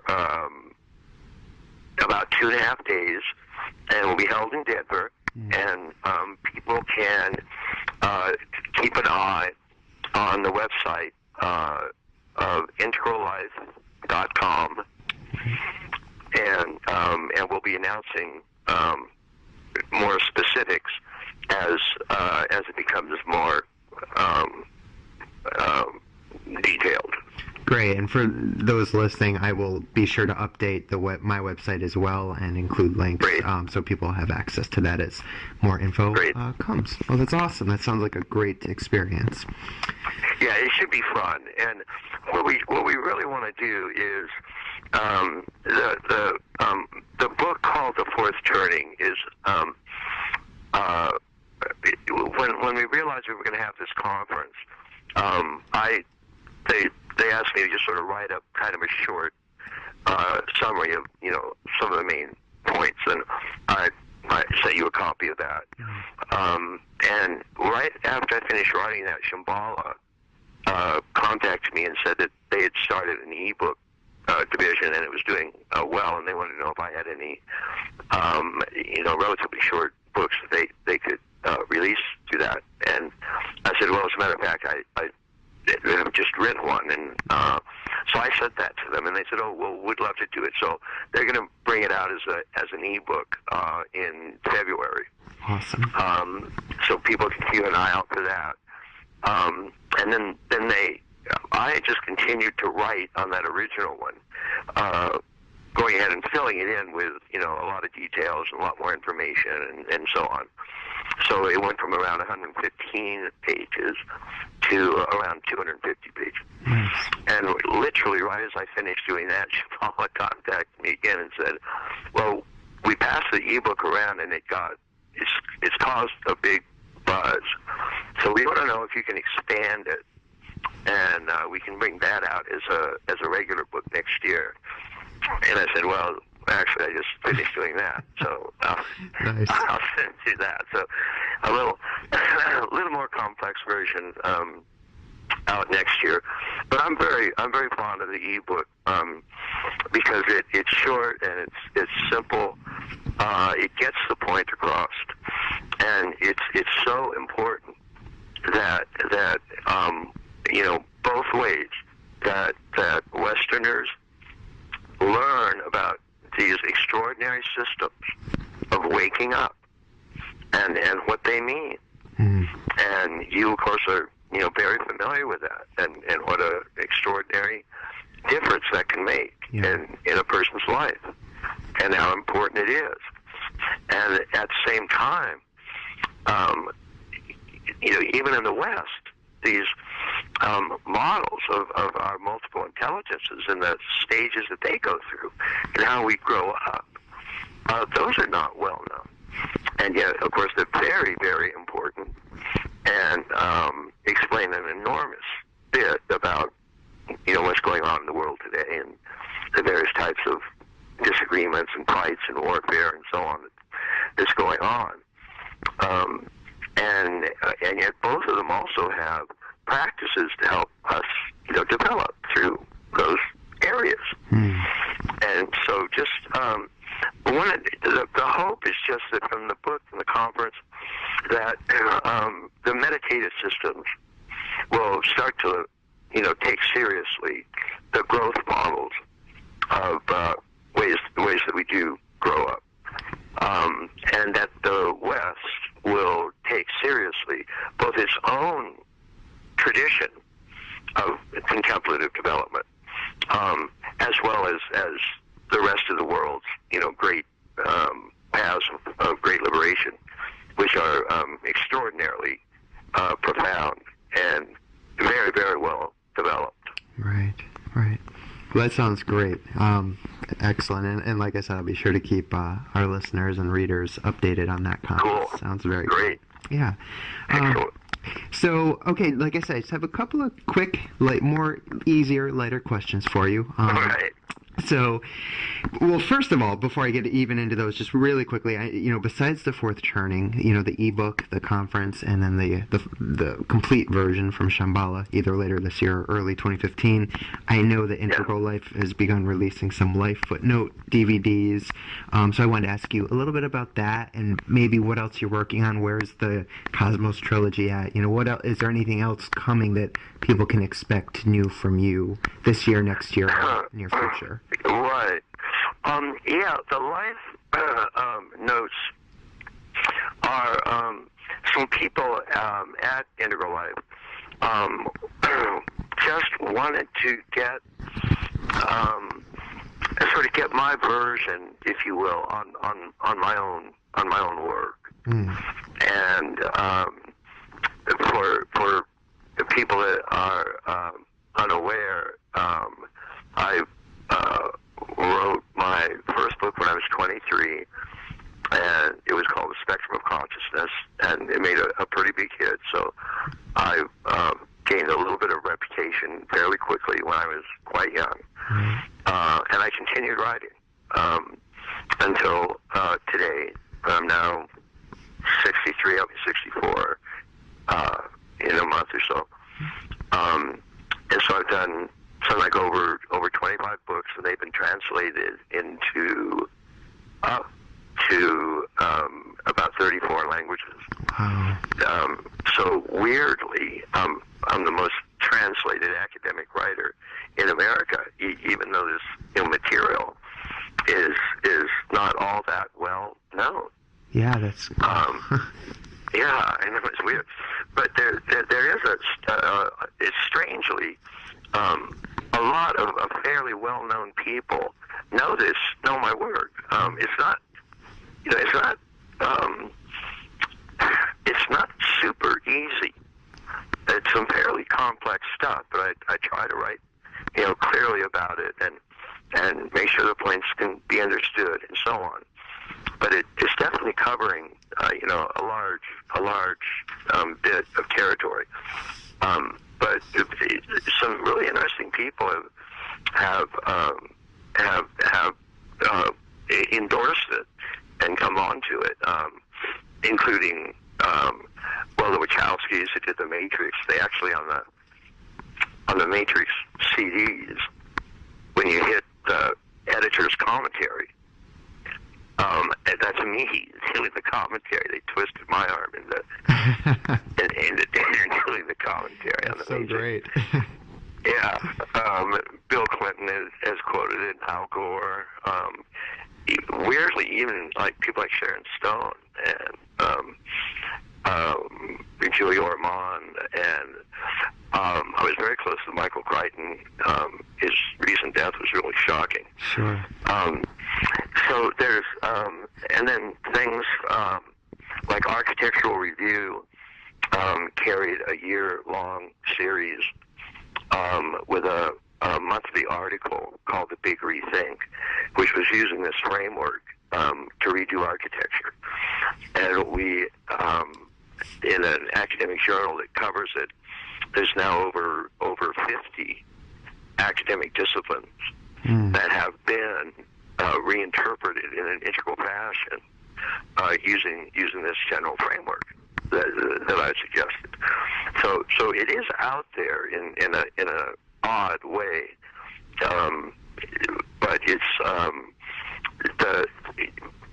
it could certainly generally be well known as meditation could be well known. Right. Although it's made some powerful inroads, most of those, unfortunately, are still along the lines of, it'll give you better health or reduce blood pressure or help with diabetes and stuff like that, all of which it will. But its main point is to awaken to Godhead. And you just don't find that mentioned very often. So there's still plenty of room to get get these ideas out there a little bit more. The Cosmos trilogy that you mentioned was in sort of one of the more, I guess, important of the books that I've done is a large one called Sex, Ecology, Spirituality, which is like an 850-page monster. But most people say it's one of the simplest books to read. For some reason, everything came out really clear in it. It's just there's a lot of it. So it's sort of like walking across, the Great Wall of China. I mean, it's fun and it's great views and all that. It just goes on a long time. But that was specifically meant to be the first of 3 volumes. Right. And that's what's called the Cosmos Trilogy. And I've actually finished volume 2, and was in the process of getting it ready for publication when the 4th journey interrupted things. Gotcha. So as I finish that now, the first thing I'll go back to is volume 2 in the Cosmos Trilogy, and it's another, and was meant to be. I mean, it's another big, long, fat, book. But I definitely try to alternate those with, shorter and simpler and easier to understand things. Like the Integral Vision is a title of one book that is fairly simple and has a lot of diagrams. A lot of photos and pictures and stuff. Right. It's fairly straightforward. I actually love that book. That's one when people ask me, where should I start? That's one I kind of point them to, because it is very user-friendly. I think so. Yeah. Yeah, great. So that's exciting, and it is funny that you mentioned you're well known, yet at the same time some people don't know, and it just made me laugh as you said that, because when I'll talk to people like, hey, Ken Wilber interviewed me, and I'm in my mind I'm blown, or hey, I'm interviewing Ken Wilber. Some people are just, wow, oh my God, and other people are, Ken who? And it's like, oh, yeah. So I totally hear what you're saying, but yeah, your work is tremendous and super important, without blowing smoke here, but yeah, especially for me in my path, it's been amazing. So thank you for that. Thank you. So just a couple of really quick, then little fun questions here at the end. I wanted to ask you, one of your books, probably I can't say I have a favorite, but one that I really thoroughly enjoyed was One Taste, and I really loved that because it allowed us, one, to definitely still take your teachings and your experiences, but it gave us a peek inside of Ken Wilber, who you are as a person, and and the part obviously that spoke to me was when you were talking about music, and to for me, I'm like, oh, that's great, here's what he likes to listen to, here's what he likes to watch. So since then, what are some of the films or albums or bands or anything that you found enjoyment in since you wrote One Taste? Yeah, it's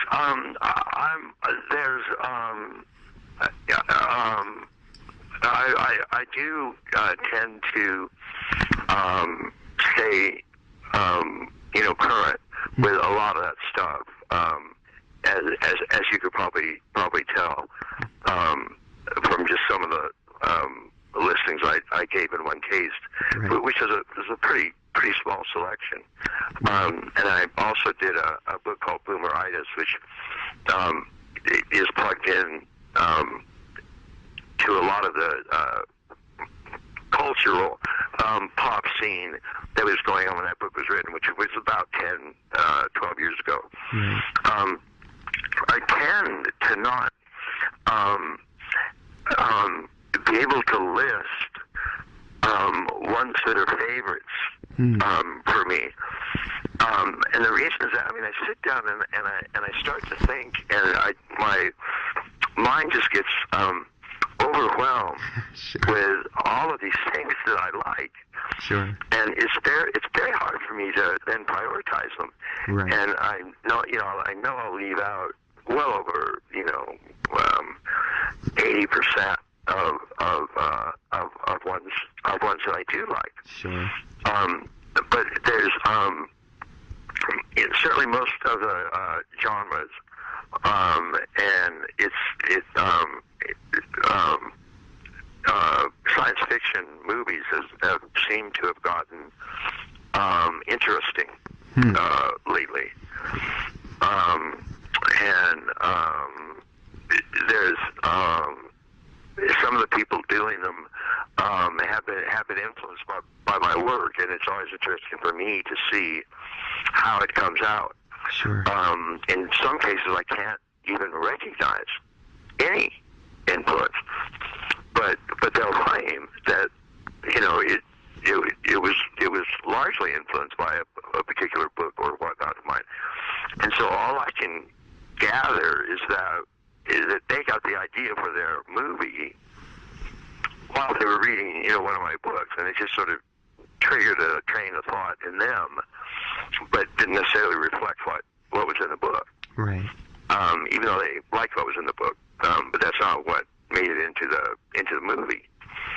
I was very surprised at the New York Review of Books in reviewing Cloud Atlas, the Wachowski's latest, because I know Lana Wachowski thinks that it's the best movie that they've done. Right. And the critics, and to some extent the audience, had a really hard time understanding it. Right. And Lana claims that my work can be seen, sort of everywhere in it, and it's hard. The New York Review of Books, on the front page, they are reviewing Cloud Atlas, and the person actually comes out and says, "I don't understand this movie at all. Maybe they should get their friend Ken Wilber to explain it, since he explained The Matrix for everybody." And I was one of, I guess, almost the only person that saw that the machines in The Matrix are actually the good guys. Yeah. And they were actually spirit. But Neo doesn't give that away until the last 20 minutes of the third film, where Right. he says, if you could see them like I see them, they're all light. They're made of light. Yeah. And the whole point, and then the machines ask Neo, what do you want? And he says, peace. And then they stop. The machines shut down and go. So they were trying to get through to a humanity that was avoiding peace. Right. And so when the Matrix starts, it's the world is divided into three broken segments. There's the world of Zion, which represents the body and is always shot in blue colored tones. Then there's the world of the Matrix, which represents the mind and is always shot in green. And then there's the machines, which represent spirit and are always shot in golden. So that's the fragmented world that humanity lives in, because it doesn't want peace. And so it all the way up to the end point. So then we realize that the machines are made of light and they're really spirit, and they want us peace, and etc. But the strange thing about this New York Review of Books article is the reviewers said they should have got their friend Ken Wilber to explain it, since he explained the Matrix. But then they go in, and for half of the very long review, they explain integral theory. There are diagrams of the quadrants and explanations of integral psychographs and all of this stuff. And this, that even confused me. I mean, why they would do that? But this person clearly knew the theory very well, and had been studying it for in depth for quite some time. Right. So that's interesting. The guy that did started out with the movie was named Pi. Yeah. What? No, I know the movie. I'm trying to think of his name, but I know the movie you're speaking of, right? Right. And he's a great guy. And one of the subsequent movies that he did had was directly influenced by the work, and you can actually sort of tell it in that. And he had the star of the movie was actually shaved-headed, and in some ways was directly referring to me. That was interesting.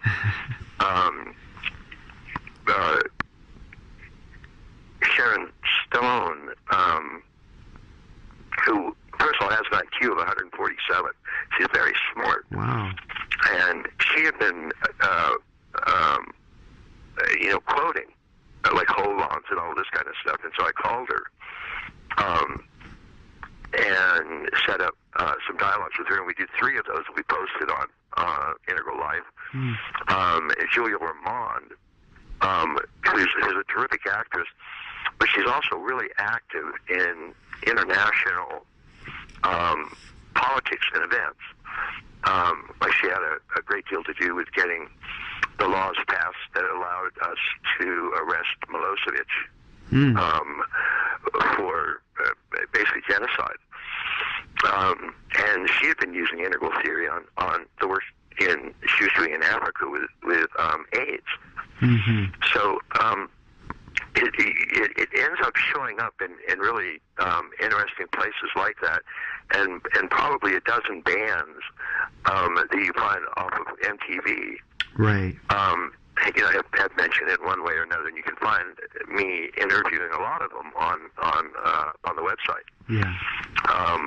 From Pearl Jam to Jimmy Eat World, any number of pretty interesting bands, actually. Yeah. So all of this has been really, it's an interesting. I mean, it certainly would be whether anybody made any reference to my work or not. It's just an odd situation. Well, you're starting to get introduced to it. Whenever somebody that you know and like, and you find out that they've read your work and they like it, then that's a really weird feeling. It's right. Yes, it's especially like when you write. In my case, when I share about certain vulnerable experiences, and I'll write an article for whoever, and then get emails about it. But to know that it touched and connected with someone, it's very meaningful. But like you said, it's weird. Yeah, it is. It's very, and I've been doing this almost 40 years now, and strangely, that's one of the things that hasn't worn off. It's still weird. It's very, and I love it. I mean, it's great. Not developed beyond that sort of appreciation. Sure. But I do follow the scene, and I actually have a whole type of repertoire of music that I play with different types of writing that I do. Yeah. But strangely, I almost always play music. And so if I'm writing on something like Emerson or Plotinus or something like that, then it'll tend to be something like Bach, or Mozart or Beethoven. But when I write more popular pieces, and whenever I'm doing things like bibliography or footnotes or any of the things that are sort of more chore, like I always play pop music, and I love rock, I love punk, I love heavy metal. There's even some of country that I really like, and particularly as country has increasingly found hybrids with rock, rockabilly or whatever, and so there's almost always some kind of music on, and there's very little of it that I don't like. So it's very interesting.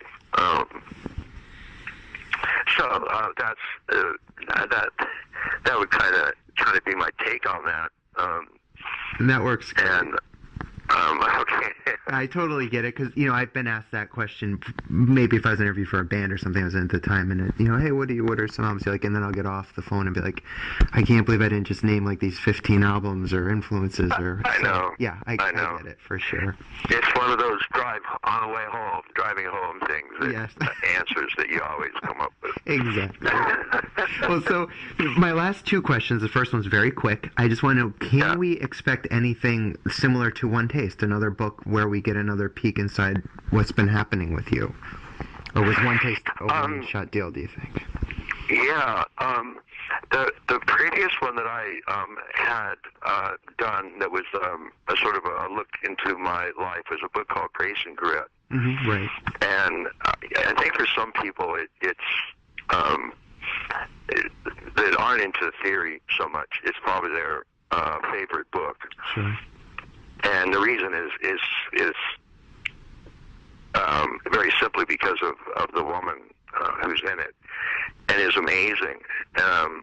And it's the story of my wife Trey and I, right, where we met, instantly fell in love, were married, and 10 days later discovered that she had breast cancer. Mm. And it was a very aggressive and vicious type, and the 5-year survival rate for that type of cancer was 0.0%.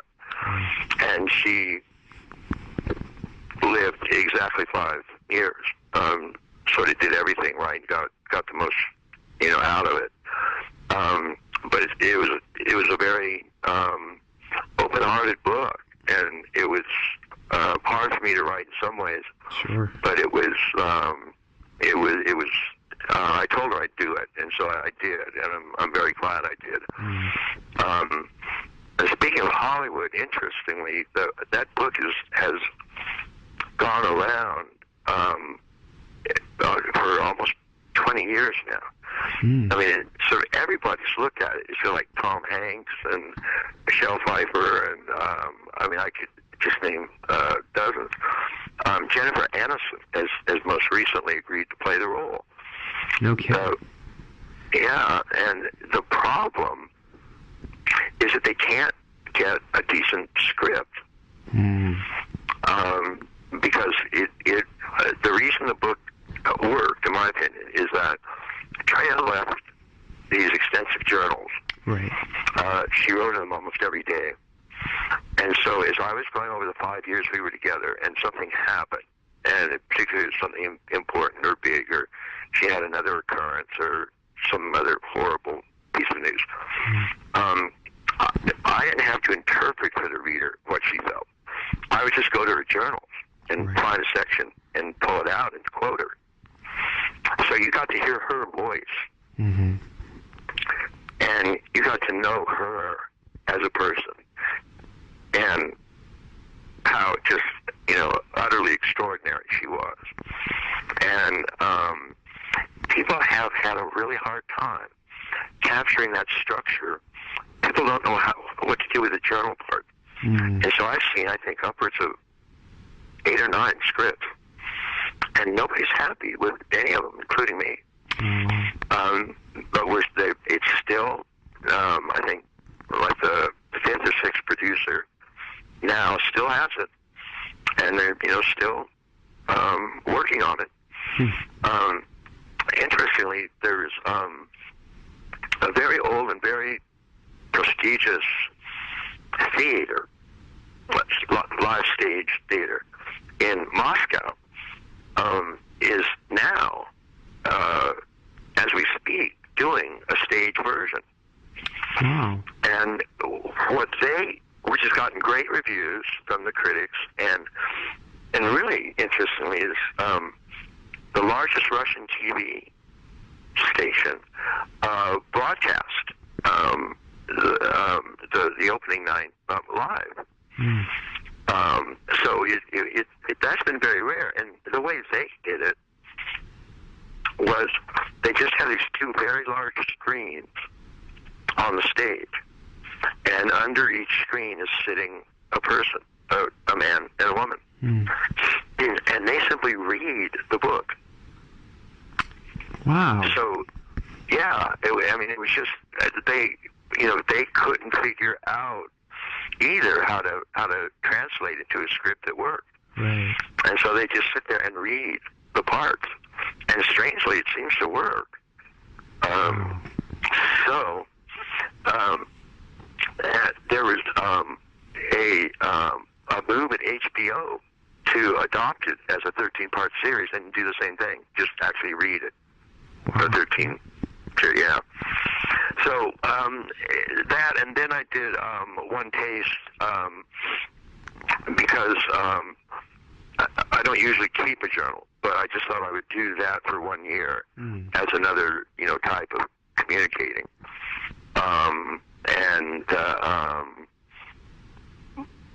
Scene that everybody seems to remember the most is my girlfriend at the time, Marcy's, when she had her nipples pierced.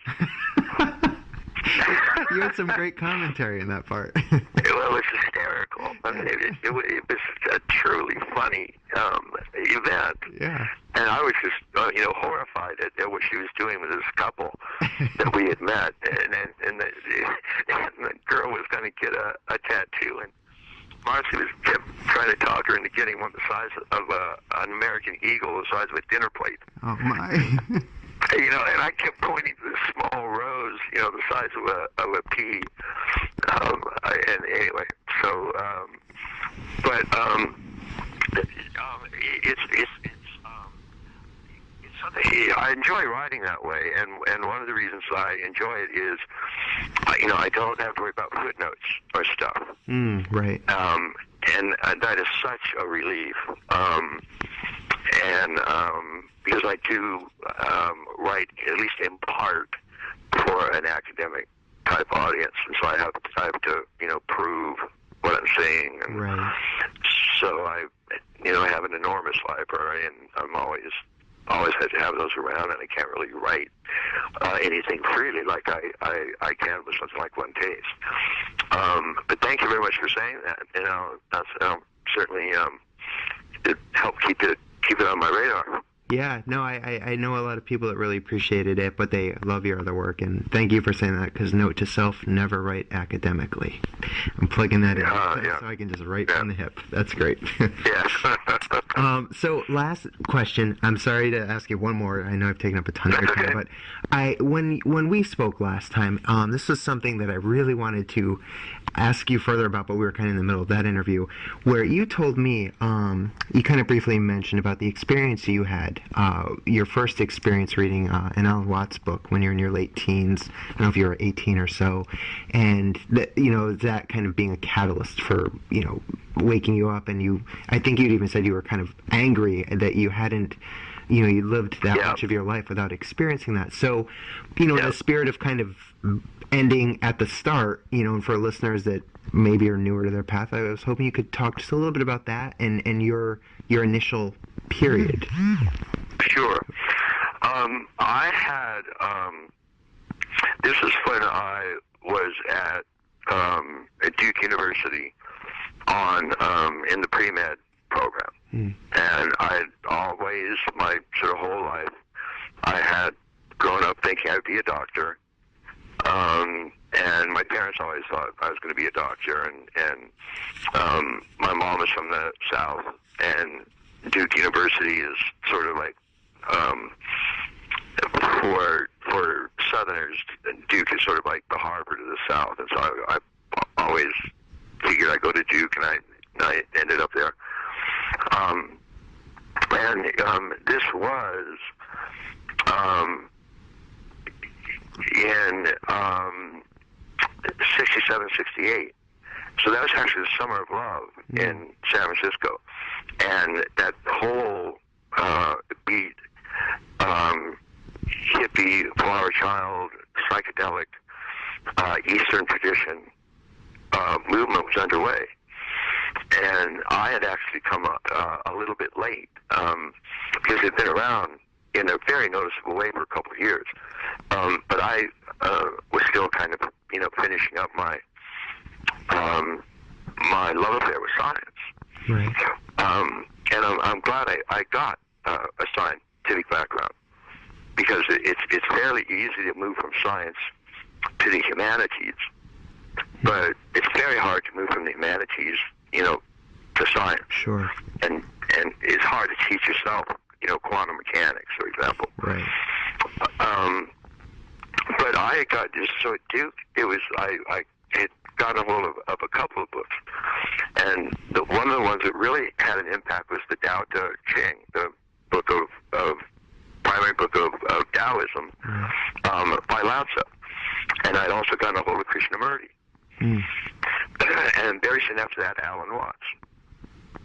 And those three in particular just jolted me, because here I had, gone my entire life learning everything I could about relative truth, and nothing about ultimate truth.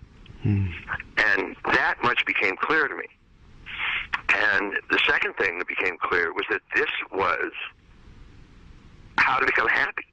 And I wasn't particularly happy at that period, and I wanted to be happy. And but the first reaction, and it was exactly what you say, I was infuriated. I was absolutely infuriated that my culture had not bothered to say a single word to me about ultimate truth. Right. I was just like, good luck. Hope you find it. And in the meantime, here's some more illusions. Chow down. Yeah. And then just simple practices of awareness and witnessing and so on. And so I basically had this small self and small mind and relative truth. And that's just a shitty repertoire to go through life with. And yet that's all our culture offers. And I just was infuriated. Even though way back was this kind of enormous happiness that actually founding, defining this stuff. But not until I went through 3 days of I don't get angry very often. I just don't. Yeah. But I was enraged, infuriated. Yeah. And I'm sure if there was somebody that represented, a person that actually made that decision, I would have hit him. I mean, I just was absolutely out of my mind with rage, and then it slowly calmed down, and then I got back on the track of actually studying this other stuff, and then science shrunk into the background quickly. Right. I just more and more and more spent my time, reading spiritual, but also psychological and philosophical material. And it was then that I put that all together in the spectrum of consciousness. It was a really interesting period, and certainly one of the most profound periods in my life, and just coming around to the realization that approximately half of reality had been denied. Right. To me. So finding that other half was astonishing. Well, thanks for elaborating on that. I appreciate it, because like I said, I wanted to ask you about it, but we were in the middle of the other thing. So thank you for that. That's great. Get a little closure on it. Yeah. But, well, Ken, thank you so much for your time. This has been illuminating and an honor, to say the least. And I definitely want to encourage everyone to check out both kenwilber.com as well as integrallife.com for more info on all the topics we've discussed today. There's also a ton of wonderful multimedia content there, and you can definitely lose yourself for days in those websites. So before we wrap up, Ken, is there any parting words, or you feel good about what we got here? I'm just would like to toss in my own 2 cents for your work. I really appreciate it. I love to see, if you don't mind me thinking of you as at least relative to me as a youngster. I am. You probably starting to think you're pretty old now. I'm getting up there. But I'm. Yeah. I love your story. I love the honesty in your telling about your story. I love how honest you are, and the way you've chosen to convey this material, and what you're doing, just in general, to help with this overall cause. Wow. I think it's terrific, and it's an approach I hope catches on, because there's a whole lot of people out there that you can talk to, yeah, and that you have the language and the background and the information that you can talk to and make a difference. And I think that's just fantastic. I'm really appreciative of all of that. And I know that it's parts of it are great. It's always great to get nice feedback and positive comments and all of that. But I also know, as well as anybody, that's also goddamn hard work. And I know what that's like. And so I really appreciate what you've done. And so that'd be my last few words. And so you leave me kind of speechless. Thanks. Wow, no, thank you. That's, like I've told you, you're one of the greatest mentors in your work in my life. So to hear that, for all the ass busting that goes into what we do, it things like that make it worthwhile. So I really appreciate that sentiment very much. You got it, buddy. All right, Ken. So we will. Yeah, I'll get this up. We'll get it posted and shared with the community, and we'll keep supporting your work. Thank you so much for your time. Thanks, Al. Talk to you soon. Bye now. All right, bye.